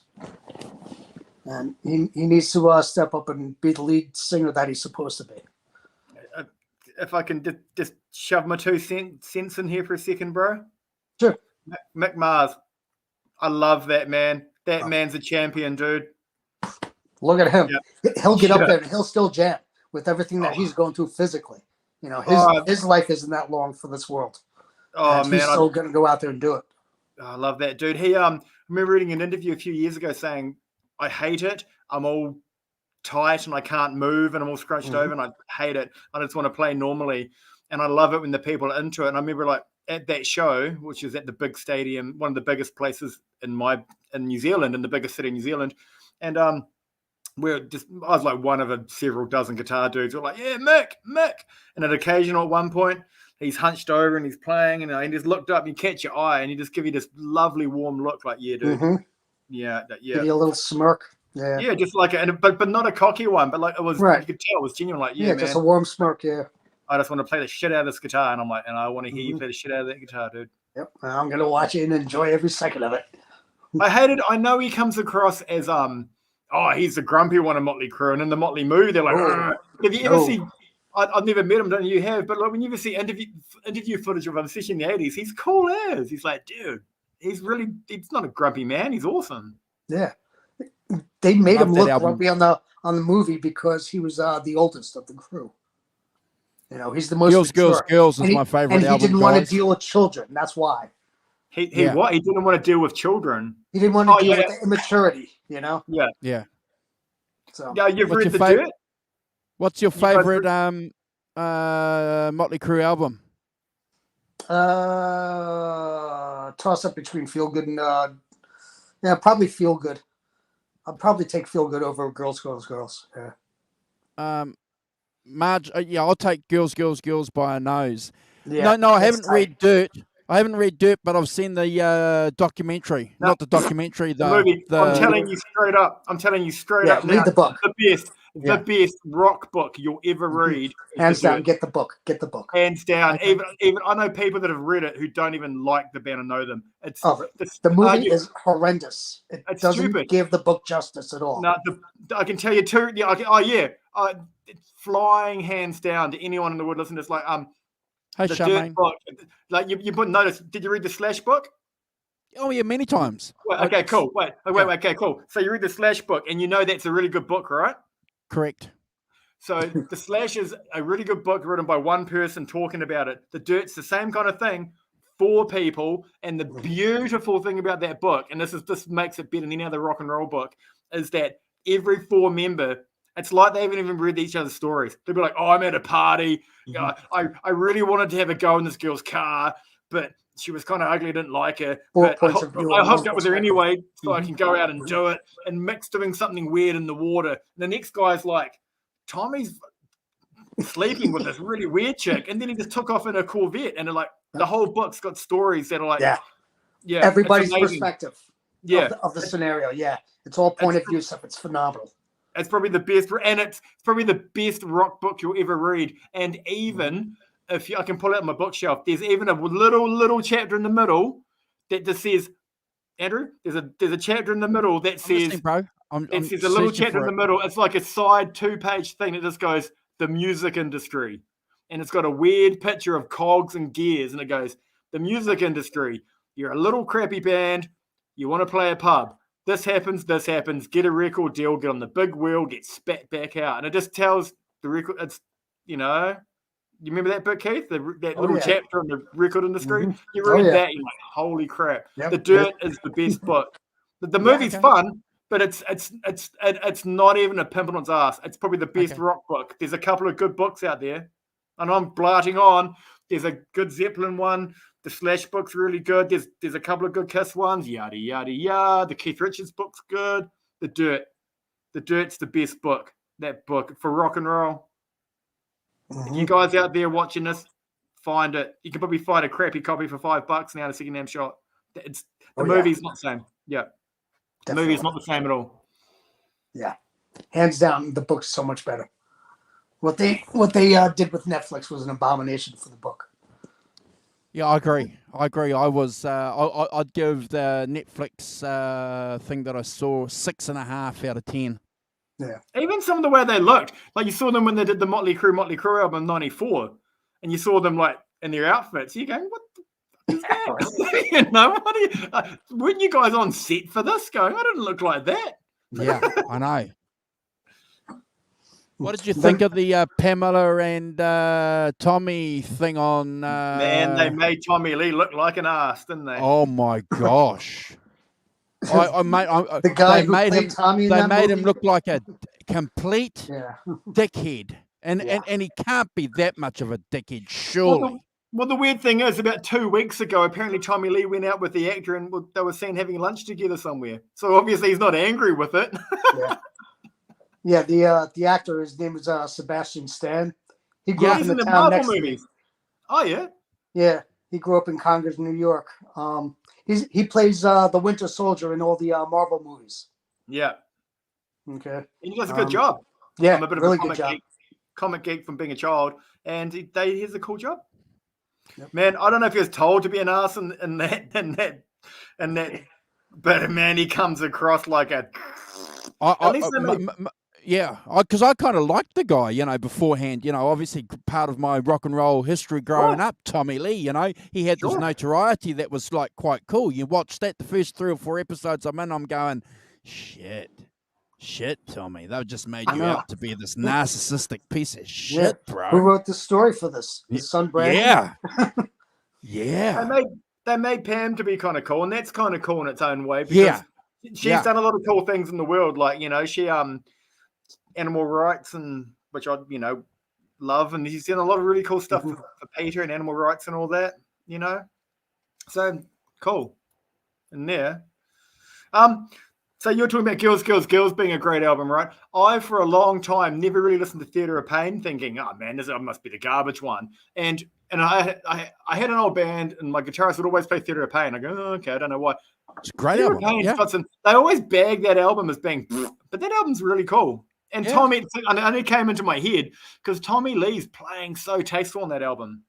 Only song I don't like on that album is Smoking in the Boys' Room. I just think the version is bad. It's bad. Yeah. Don't like it, bro. Tommy Lee's drumming on that album is just kicking it. Really good. We've got someone going to jump in. Someone was just here in the green room and they've popped out. So hold on, guys. That was also the video, or the time when Tommy started doing all the stunts with his drum kits too. Right. Correct. Yeah. Spinning around. Well, first he started to make it rise and then turn 90 degrees over the stage. Yeah. And then he started to extend it out past the stage and then go off of cables and everything. And then the roller coaster one. The roller coaster one. Like one good thing in the Dirt movie, do you remember that bit when it's got like the day in the life of Tommy Lee and he wakes up handcuffed to the thing?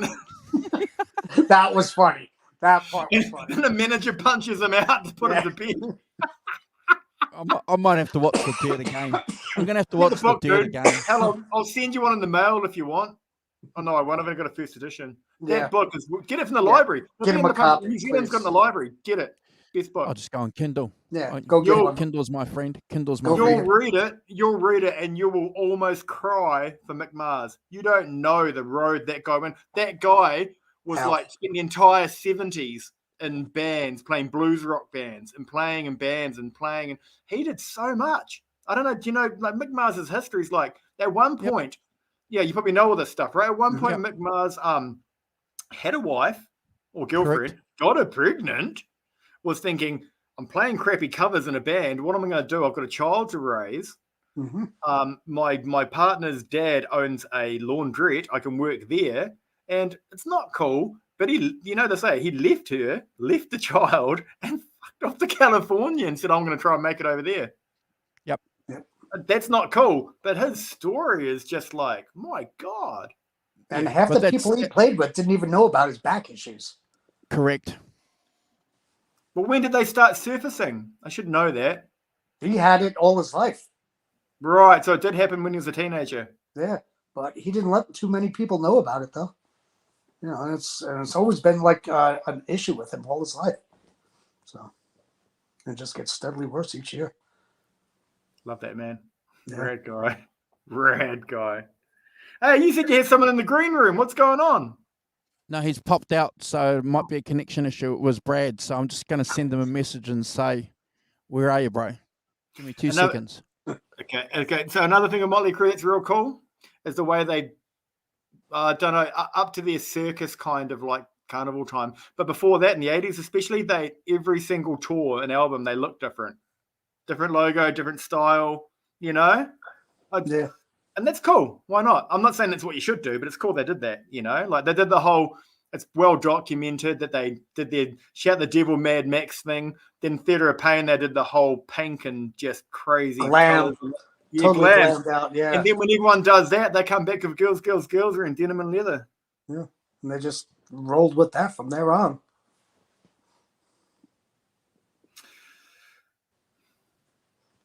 This is the most random 5150 show you guys are watching. We're all over the place. We're like a Picasso painting. Okay. Next thing you know, there's going to be a boob on my head. Like, the show's either, Keith, sorry to interrupt, it's either going to get 25 views or 500 views. It's either going to be one or the other, bro. Brad, Adam Roach in the chat just said that he interviewed John Corabi this morning for his podcast. He says a great guy and great stories about Crew. That'd be awesome to hear. Cool. Yeah. That guy that you read, obviously, Keith, you'll know from reading that in the book. His John Corabi story is like, I get in Crew, freaking crazy. Second half, we're not doing that good. The band's looking at me like this is a bad smell. Yeah, this ain't gonna happen. There's a bad smell. Oh, Andrew, you got to read that book. Even the pranks and how they dealt with how they would prank each other. Look at that. This is that tour with Ozzy. This is a pic that's just come through from John, so you can see the Kemper there as the backup. Is that correct? Does that look like a Kemper? Yeah. Looks like a Kemper to me. Yep. Sorry, bro. Like one of the stories in that, like what Mick Mars would he would get a bag of flour and have it with him, and so when he'd go to bed at night, he'd just sprinkle flour all the way down the hallway to his room. And then lock the door, so if anyone tried to with him through the night, he could see where the footprints are going, so he knew who to get in the morning. And the same, John Corabi, they got the he was in his hotel asleep one of the nights on tour. They got the hinges on his door. Remember that? What they did they put crazy glue or some kind of glue in the hinges, and he couldn't get the hinges off, and he had to call management in the morning and have management come and unbolt his door, just to get out of the room, so he could get in the tour bus and make it to the next show. Mm-hmm. And I mean, that 85 tour with Ozzy was notorious as well. Oh, I've got okay. I mean, the 83 tour. I'm sorry. You guys, you might have heard this, since we just dead air and we're talking crap, you know, like the most brutal tour story I think I remember hearing was I think Lemmy said it somewhere in a thing, and he was talking about apparently Deep Purple back in the early 70s. You might have heard this. I always thought this was one of the most brutal things. Deep Purple, early 70s, they apparently were somewhere like Holland, and they had a tour manager, and Deep Purple weren't liking the tour manager, who was a bit of an ass. And they said, what are we going to do? And Richie Blackmore said, I'll handle it. I know what to do. So apparently they spiked his drink after the show one night. How's this? The next morning, the tour manager wakes up, buck naked, no ID, no clothes, in a rented car that was locked with no keys, the last car driven into a ferry.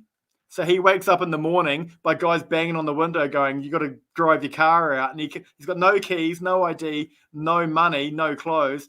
And there's an entire ferry load of people wanting to get their cars off. And he's locked in his car, not knowing where he is. Oh, my God. That's the ultimate prank. That's pretty gnarly, eh? To wake up in the morning. It's the ultimate firing, too. You're being relieved of your duties. And Lemmy told that story. And you know that guy's got some more stories. Enough said right there, Lemmy. Whew. Yeah. Don't know if you guys in the chat have heard that story before, but that's brutal. Richie Blackmore, apparently he could be a very devastating man. Very scrupulous. Oh, man. Okay, so I've just taken your word for it. I've just downloaded Dirt, the Confessions of the world's most notorious rock band. I've just downloaded it on Kindle, so I will start reading it and I will confer back with you fine gentlemen as I progress through this biography. I'll give you a money back guarantee. I'll give you a money back guarantee on that sucker. Mm-hmm. You won't put it down. No. Okay. Best book. Kindle is my friend, even though I like paper. Hold on, guys. Breaking news. I love paper. I get some. It's nothing like getting this and going. Mm-hmm. Yeah, I was just going to do that. I was going to say to the guys in the chat group, does anyone open at night reading in bed and go, read? Yeah. You keep reading. Yep. Sniff the pages. So I'm reading this one at the moment. I got this a couple of years ago. Oh, wow. Biograph paper. Oh, that'd be amazing. Harrison Clapton. It's a bit of a biography on them, how they got together when they were recording Harrison's solo album, All Things Must Pass, and then how Clapton went in to record Layla. Yeah. Mm. Nice. Look, I'm like you guys and everybody else in the chat, mate. If you guys ever came to my studio here and had a look, we've got books everywhere. Got books everywhere, bro, haven't we? Books and guitars and amps and pedals. Oh my. Yeah. Another good one is like that LP behind you there, Andrew.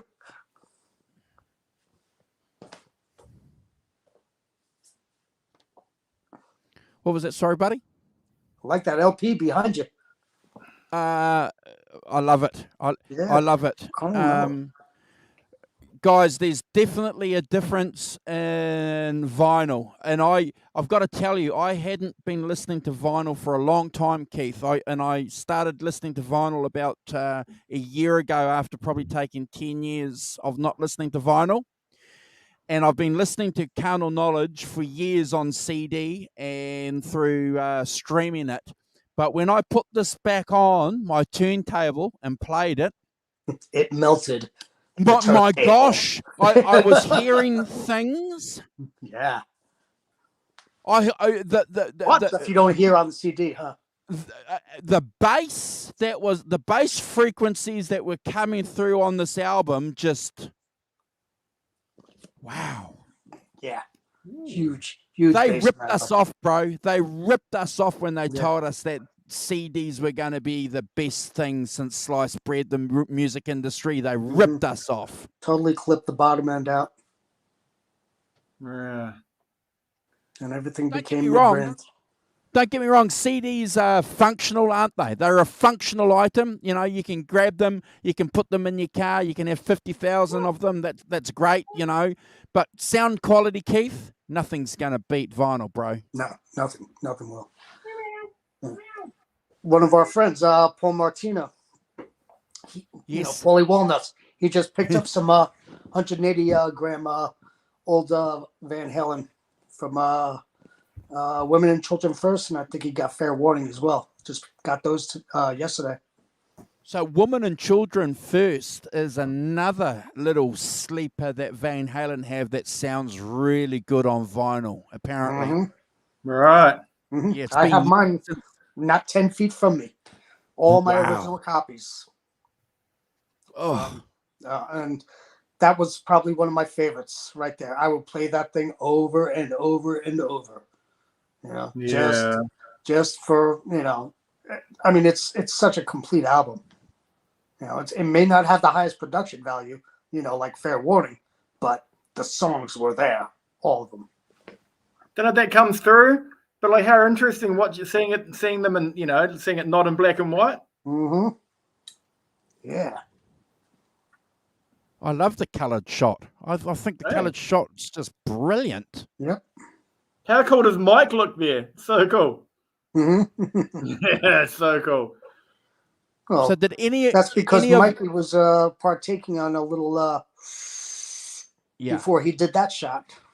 Well, so did you guys ever get together with some of your friends and try and pose that pic? Have you guys ever tried doing that? I used to draw it all the time, though. That one and the other one, the back shot, you know, with Eddie pointing at you. I used to draw that for my friends all the time. They're like, "You can draw that?" I'm like, "Yeah, here." You know, I drew it in like during one class, you know, and gave it to them. They're like, "Holy crap!" Cool. So, cool. But yeah, I mean, where else do you come up with, you know, could this be magic? And then back it up with, you know, something like Romeo Delight, all on the same side. Well, the Cradle Will Rock. Cradle Will Rock, Fools, you know. Jeez. Which is one of the heaviest songs ever, isn't it? When the Cradle Will Rock, it's pretty heavy, isn't it? You know, wow. Do you guys remember the first time you heard Loss of Control? How good was that? Loss of Control, First, Tora. You got to start with that. You know, hearing all of that going on and like, what is that? Is that an airplane trying to start up? You know, a propeller airplane? What is that? And then later on, years later, we find out that he's doing everything recorded backwards. Right. Yeah. Right. Yeah. Yeah. We didn't know that though. Didn't know that though back in the day though, bro. We didn't know that. Nobody knew. Yeah. But then that opener, you know, for Loss of Control, with that one opening chord, it's like so huge, you know, it makes it sound like, you know, a bullfighter should be walking out into the Coliseum, you know. Hey. And then all of a sudden, and then when it kicks into, it starts ripping off. You're just like, I know, just like, wow, go time, let's go. Like, okay, you got the car warmed up. Let's just like burn it out now. Boom, boom. First, second, third gear, wham. I was lucky that all my Van Halen came from my older sister, who's about 10 years older than me, had Van Halen growing up, right, and had the records. And so, like, I put something like that on, and I'm just thinking the whole time, my sister's so fucking cool. Yeah. Like, I get it. Sorry, the language, but I get it. You know, just like a little kid thinking of my older sister going, rad. She likes this. I totally get it. Rock and roll. So lost control.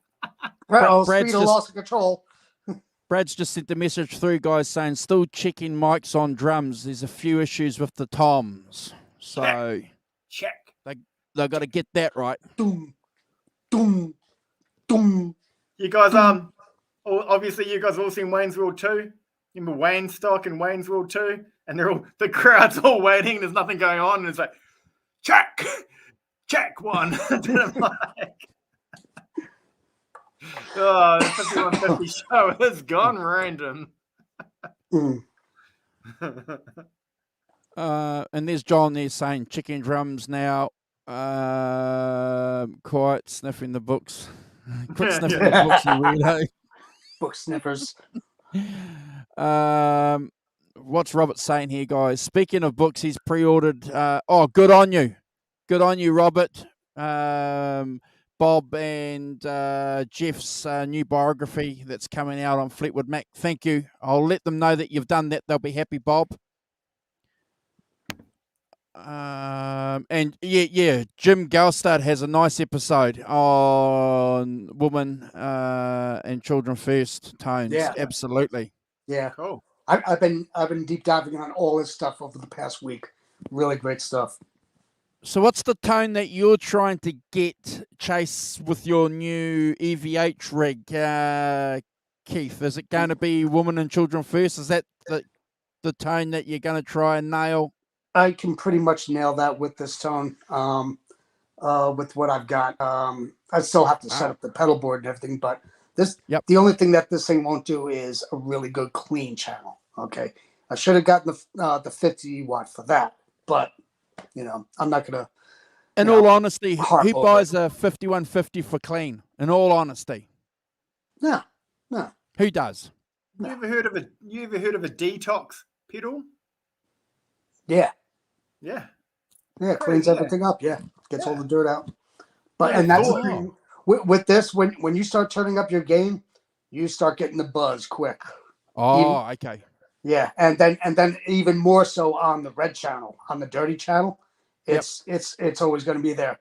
And I was actually contemplating something earlier because I was plugging in and jamming around and listening to music, and then I walked into the kitchen and I still had my guitar on, and I had I got a 16-foot cord, so I walked into the kitchen and I got a little galley kitchen. And I'm like, ooh, I have an idea. Maybe I should put the amp in here and use it as as a big channel woofer, to send the noise out that way, so it doesn't piss off all my neighbors. It's either that or put it in the bathroom. Great acoustics in there. In the can, man. You just trying to channel Eddie properly, right? Eddie did it. He wrote in the can. That was his special spot. He had an entire studio in his bathroom. Yeah. Didn't he say that he did all of Van Halen 3 in that album? I don't know if any of you... in that. Good night, Holly. Good night, Hal. Love you. She's probably going to go to bed now going, those frigging guys been talking crap for hours. Yeah, right? Do you know how long we've been on here for? 3.5 hours. So we're just waiting. My girlfriend's going to kill me. Oh, it's what we do. It's what we do. Thank God we don't do these often, Keith, eh? Devotion. Thank God you're here, Keith. Lucky me. Yay! Yeah. Sound chicken drums now, are they? No. Be interested to see what happens. Hold on.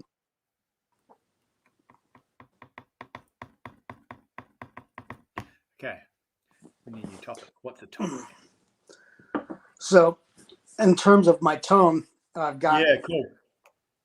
I've got let's see. I got my phase. I got a flanger. I got the chorus. I got an overdrive. I'm debating on selling that because I really don't need it. What kind of overdrive is it? An EVH. Oh, okay. Okay. Yeah, and I'm still looking at delays. So, I'm looking at the MXR delays. Okay. Yep. You don't want to go for a nice Boss DD7? Maybe Boss, yeah. And then I also won a Metal Zone pedal back in Halloween, so I could throw that in the mix too as well. Hang on a minute. You want to get a Metal Zone pedal back in Halloween? Yeah, I won it in a Halloween contest. Oh, you won it! Wow. Right. Yeah. Yeah. Everyone should have a Metal Zone. We've all got Metal Zones. Yeah, it's a 30th anniversary of Wazercraft. Oh, right. Apparently cleans up that buzzy bee. Yeah, exactly. Do you guys want to watch a video? Do you want to watch D-Raps' new video? He's just dropped it. He's that young guy that's Van Halen. Yeah, hold on then. Hold on, guys. Let's play it. Give me a second. Give me a second, gentlemen. Where is it? Check. Check. Who was that roadie? I forget. What was the roadie's name?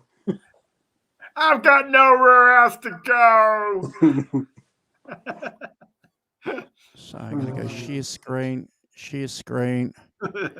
share audio.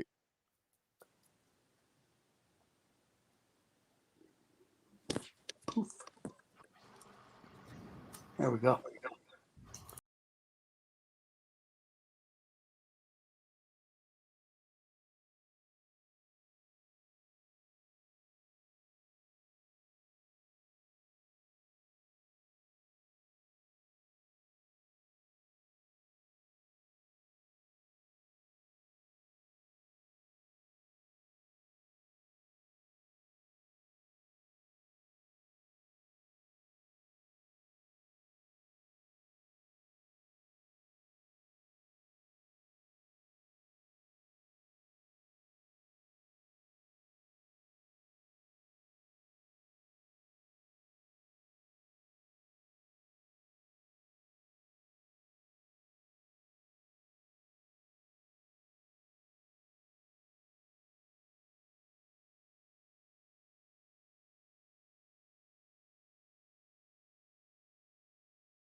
Nice. Go and check that young guy's channel out. He's a Van Halen nut. I think we've all come across him. D-Raps. He's been out there for a while doing a lot of VVH covers.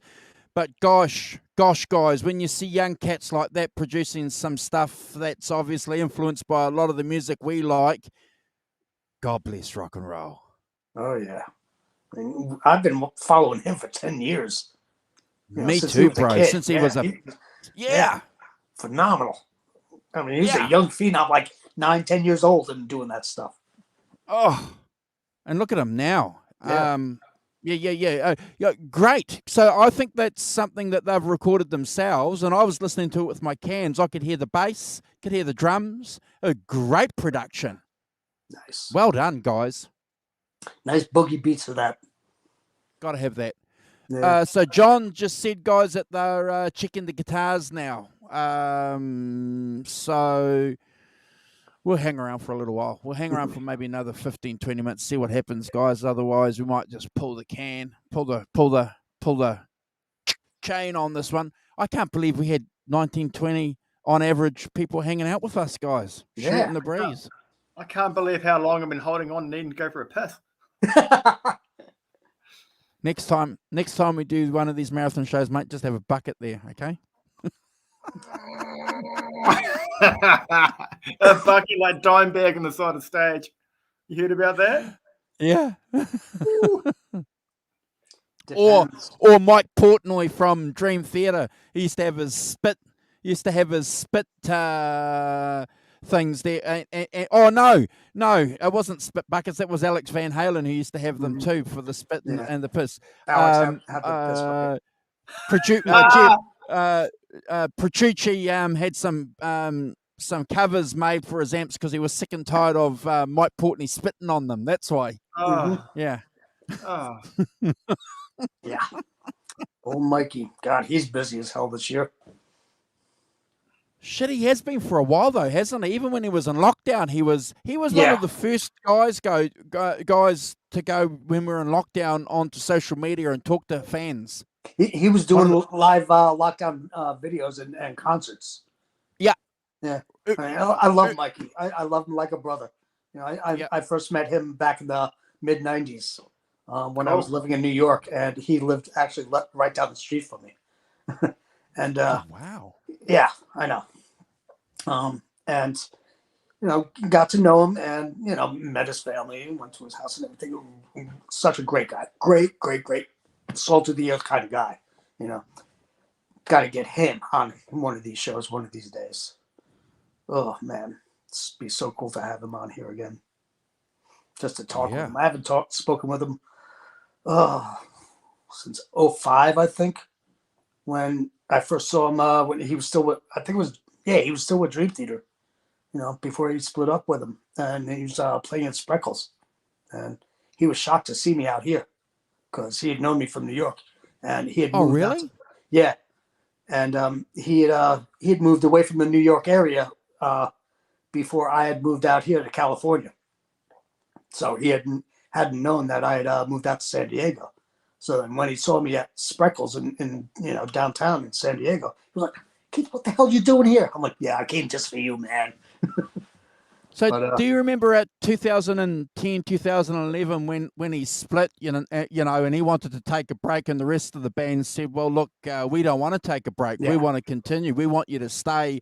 And it's interesting because I was a member of the Dream Theater Forum hardcore back then, bro, back in those days. And, you know, like most Dream Theater fans, you go through that sort of intensity of just like, and then just participating in all the debates. You know, people were either diehard Dream Theater fans, you know, or people were siding with Mike. But I'm going to tell you, Keith, I'm glad that the band continued. They made it pretty clear. They said, look, you know, we're not gonna fold up or pack up because you want to take a break, bro. Right. And look at the irony of it all. You know, I mean, after he left Dream Theater, look at all the projects he's sprung since then. It's insane. You know, and well, that's right. And Dream Theater have gone on to, you know, produce some great records. Yeah. And you know, Mike Mangini. Look. You know, he's a great drummer. Don't get me wrong. I'd love Mike. Phenomenal drummer. Yeah, I'd like Mike P to be back there, but you know, I'm just glad that the band continued because, you know, they had to do it. So John's making a comment here saying, "Geez, the guitar is sounding awesome." Cool. Yeah.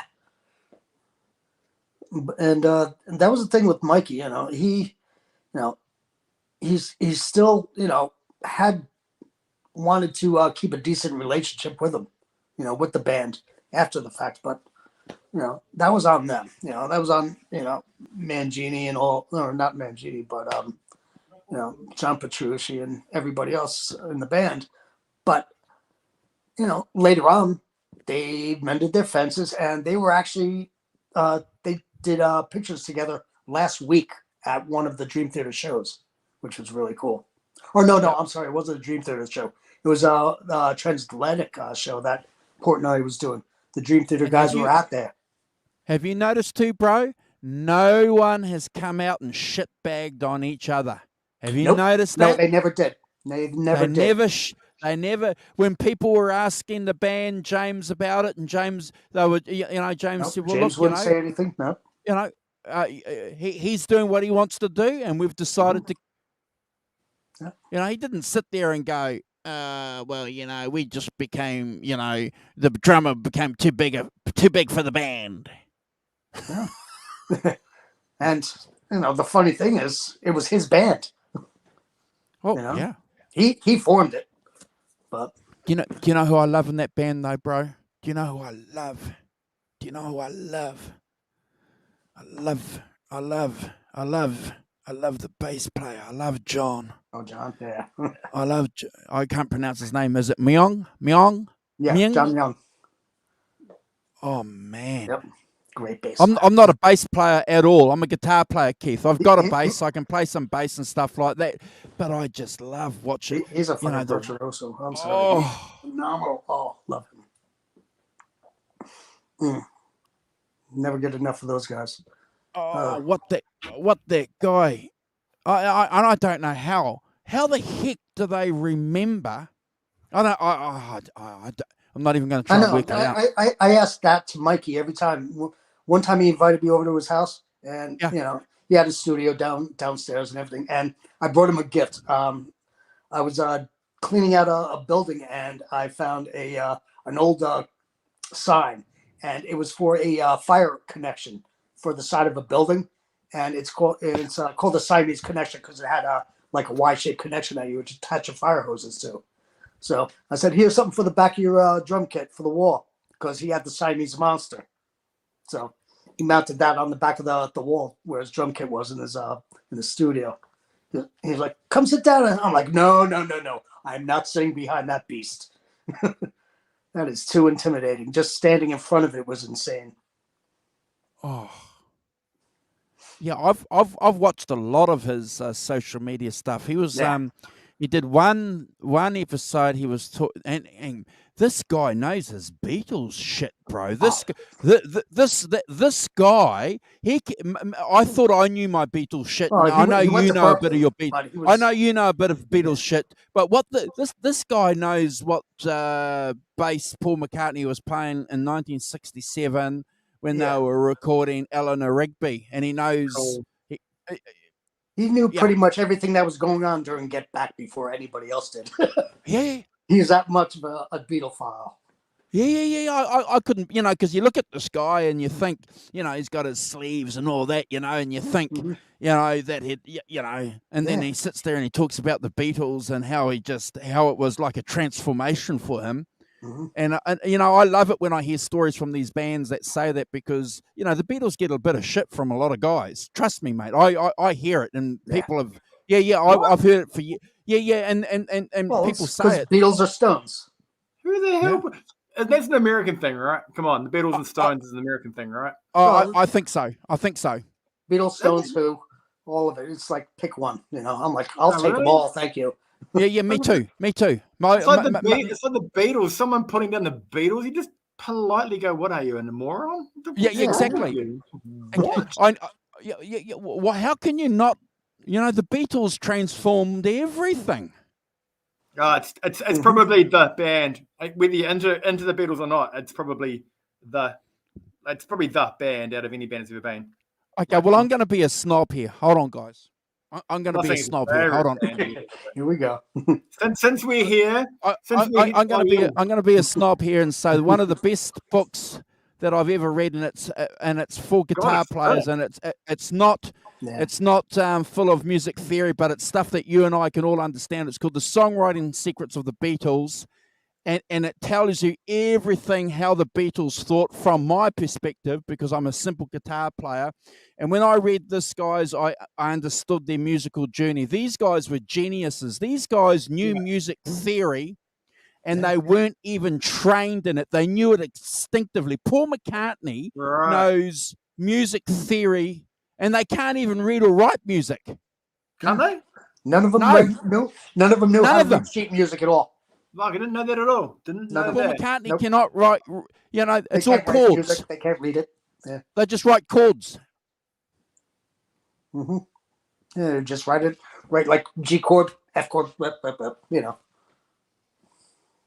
But I have to tell you guys, you know, and you look at every guy that we love and every musician, every, you know, girl that is inspired by music, one of the fundamental things I'll say is, you know, that Ed Sullivan show. You know, that was a monumental feat for music. You know, Mike Campbell and Tom Petty, for example, said when they saw that, they were trying to work out how do you form a band? How do you get into music? You know, because back then it was all about the soloist.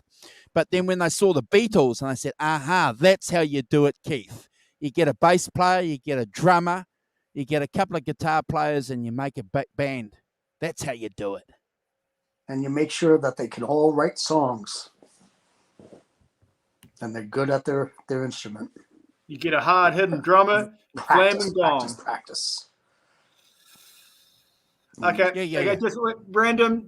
So we all like all the Beatles and all the periods of the Beatles. Both of you guys, what's your own personal little, what's your favorite little era of the Beatles? Sgt. Pepper. Oh, yeah? Well, actually, no, I stand corrected. Revolver. Yeah, I'm going to have to say the Revolver. I'm going to have to say that 66 tour. Yeah. You know, when John's playing those casinos and he's got those cool glasses and they're doing Rain. Yeah, and they're doing, you know, they're looking pretty cool. And, you know, that famous couple of videos, you know, in that, I'm going, yeah, man, that's it for me, bro. That's it. Mm-hmm. Yeah, that and Rubber Soul.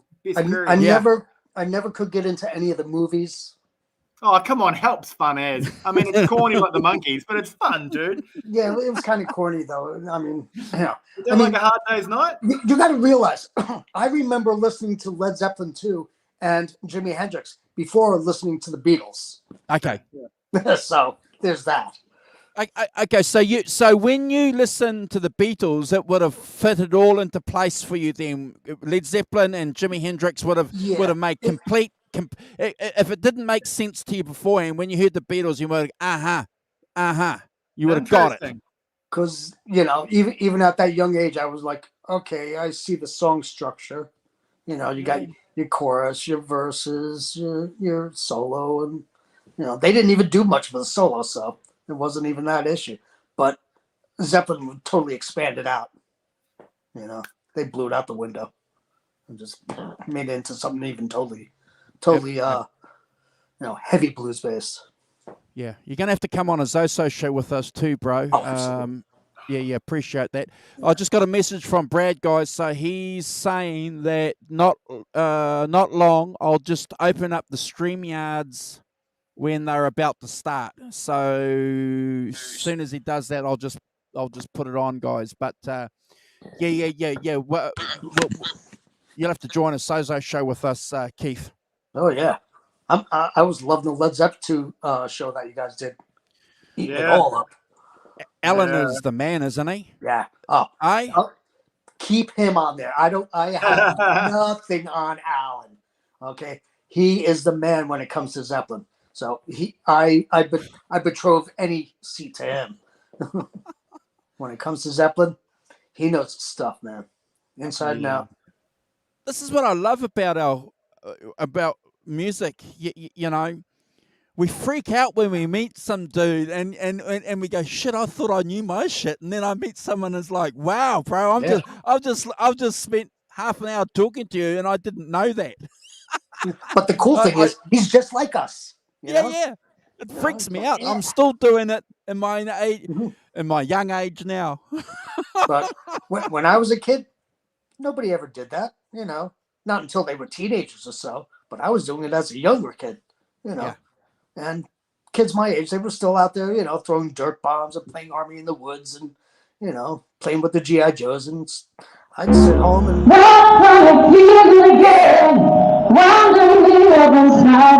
Every time you touch, you look like Keith Grace.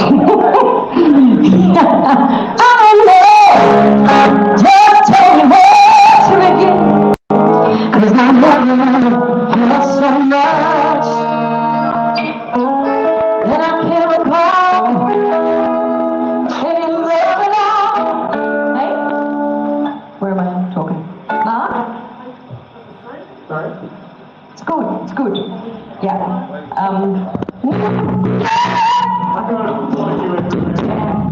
I won't know until it's playing. It'll probably just be up, if anything.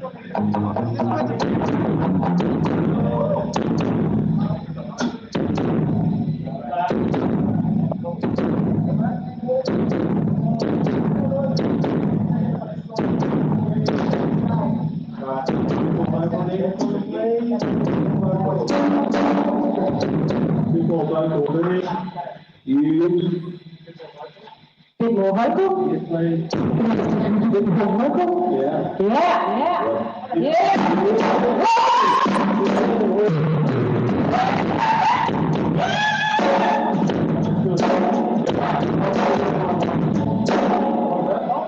Sorry, Mark, I'll get a little more of my vocal too, please.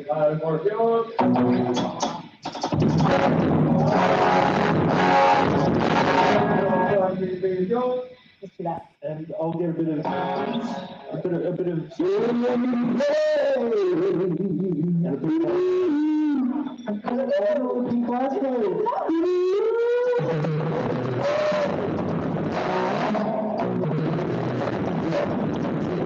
yeah, that's good. Yeah.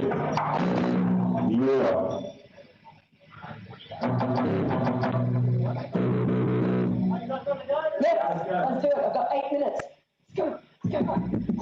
So the whole world ends.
Okay, guys. So I think we get a bit of an idea, don't we, of what's happening there. Obviously, we knew that the vocal and the music was going to overload the phone. It's one of the tragedies, isn't it, of trying to pick it up. But I think, look, at the end of the day, guys, we get a bit of an idea, don't we, of what's going on. And we just want to, obviously, Keith and Chris, wish them all the best, and for a great gig. And we've spent 4 hours hanging out here, wishing them all the best, guys. Chris, got some thoughts to say? Well, if I check, we have 15 people still watching. My God, you people deserve a whole bowl full of brown M&Ms. Yeah, you guys rock. Thank you, Keith, for coming on. Thank you, Keith, for coming on. Thank you for coming on, Keith. Thank you for having me. Thank you all for having me. Wasn't unexpected, but wonderful pleasure. I always look forward to every time I get together with you guys. Come on. Yeah. Thank you. Thank you, bro, for jumping on and hanging out with us. Like I say, it wasn't planned; it was but to be fair though, Chris and I were going to get some guys into the chat, and we made it quite clear. No one wants to jump on, but you did. Somebody got to jump in the fire once in a while. Yeah. No. We appreciate that. Sacrificial lamb. Yeah. No. We always welcome. Anybody can jump in. Come on. Yeah. No, and you're a good friend of the channel, bro. You know that, and we always appreciate your support. And I'm going to make it clear, if anyone's watching to the end, Keith Campbell is the best example of a Van Halen music fan. The guy knows his stuff, passes it on, talks about it, supports a lot of people, a lot of YouTube channels. He's out there. He's offering a lot of encouragement. He gave our channel a lot of encouragement from the word go. It stuck out like nothing in the chat. You might remember, bro. You were in our chat and you were always giving us words of confidence and wisdom in our chat. And I said, we got to get this guy on. So I appreciate that. I think the first show you came on with us was the EVH tribute show, wasn't it? You came on. The marathon show that we did. Yeah. And I wanted you to come back because you came on and we had a lot of people and you didn't say a lot. And I didn't get a chance to come say a lot, but I wanted to say so much, and there were so many people talking. I was just going to let them all rip. And then I knew that Tony was coming on too. Tony Emmanuel. Yeah. Oh man, I would have loved to just poke into his brain for an hour, but that's fine. I got a chance to talk with him later on, at another time, and he's a great guy. And what you did was beautiful, and I loved it. And it was phenomenal time, and I love it every time I do a podcast with you guys.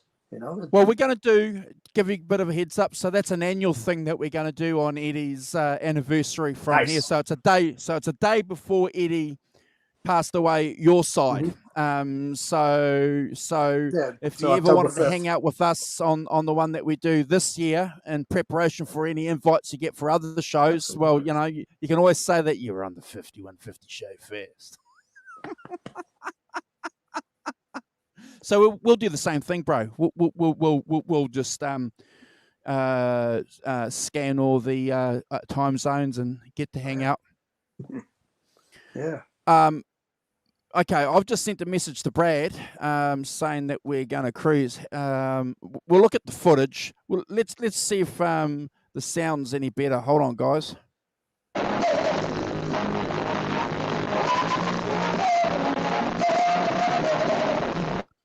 No, it's a shame, isn't it? It's a shame. Yeah. It's a shame. But if Brad moved towards the center of the stage, maybe it would be a little bit better because he's right there in front of the PAs. Oh, yeah. Yeah. All right. Thank you, Chris, for the nice words, bro. Thank you, Chris, especially, the fellow Kiwi coming in here, hanging out with us. You're a legend, bro. Yeah, my girlfriend's going to kill me. I mean, I was at dinner hours ago. That beautiful angel's just sitting back here and just going, "You do your thing." Well, just say, you're just hanging out with your mates. No, it's all good. It's completely all good. Just tell her it's me, man. Don't worry. Oh, you blame Keith. Yeah, blame me. blame the ugly American. Oh, okay. It's a shame. It's a shame. Oh God. Oh, all right, guys, we're going to cruise. Thank you both for having me on. I really appreciate this. Thank you for being here. Good. My brethren. Love you, brother. Love We're out of yous. here. All right. Take care of you all out there. Love you. Love your brothers and your sisters. Yeah. And rock on hard. Yeah, we'll get Brad to play us out. Hold on. Brad. We'll get Brad to play us out. Where is he? We love Brad. Yeah, Brad. Hold on. Where is he? There he is.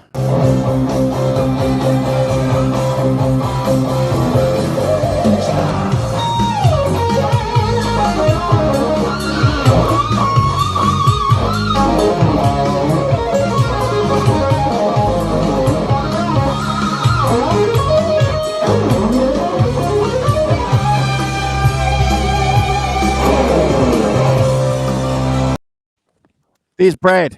Hi, brother. Hey, Brad. Can you hear us, bro? Hi, bro. Twice you can hear us. Can you guys hear me? Yeah, bro. So look, we played the first song, "Why Can't This Be Love?" We got a bit of an idea, but the sound quality coming through was oh, he's gone. Overdriven. Yeah. Oh, Just he's way gone. overdriven. Bugger.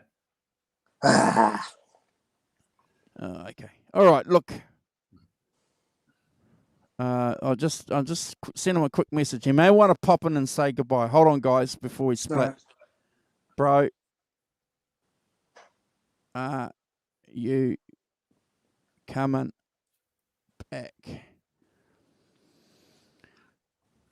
And you know we love Brad. Remember, guys, he's a fighter. He's not going to let that stroke put him down, bro. Nothing's going to stop him. He's driven. Okay. I'm going to say, come back and say goodbye to everyone. Yeah. We love Brad. Gosh. Gosh. Oh, yeah. And how do you put it in words? You know? Come on. He's another one of those guys, salt of the earth. Will you see him in the chat? Oh, he said something. I've said to him a message. Is he coming back? What did he say in the chat, Chris? Sorry. It just says, can you guys hear it? Okay. Do you want to? Have you got? Okay. I'm going to just say, it's breaking. Can you guys hear the music? Yeah, Can you guys hear the music? Just tell them the music was clipping. Red light.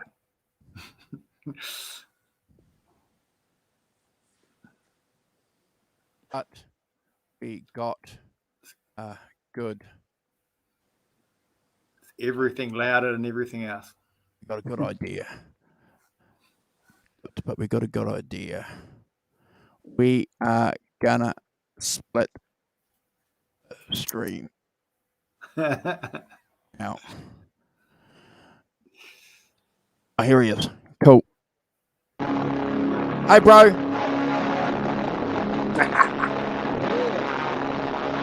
Yeah, it's clipping, bro. Yeah, it's clipping.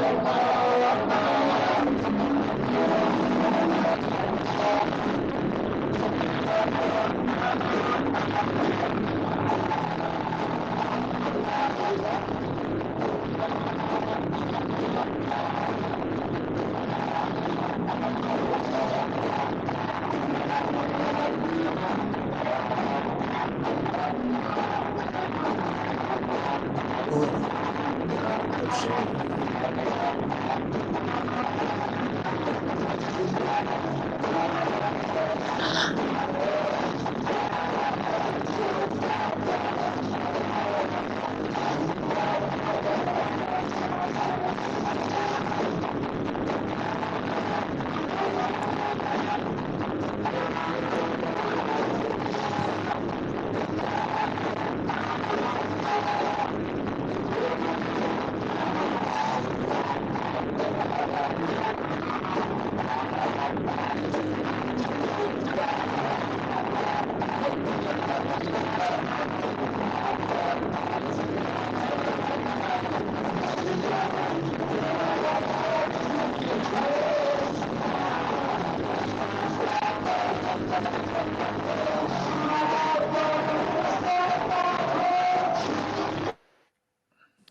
Bit of an idea, eh?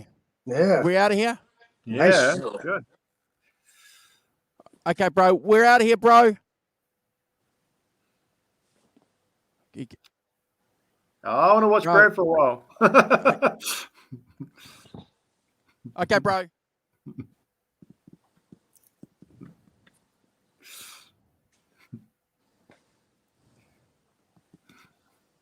Okay, guys. We're out of here. Be cool.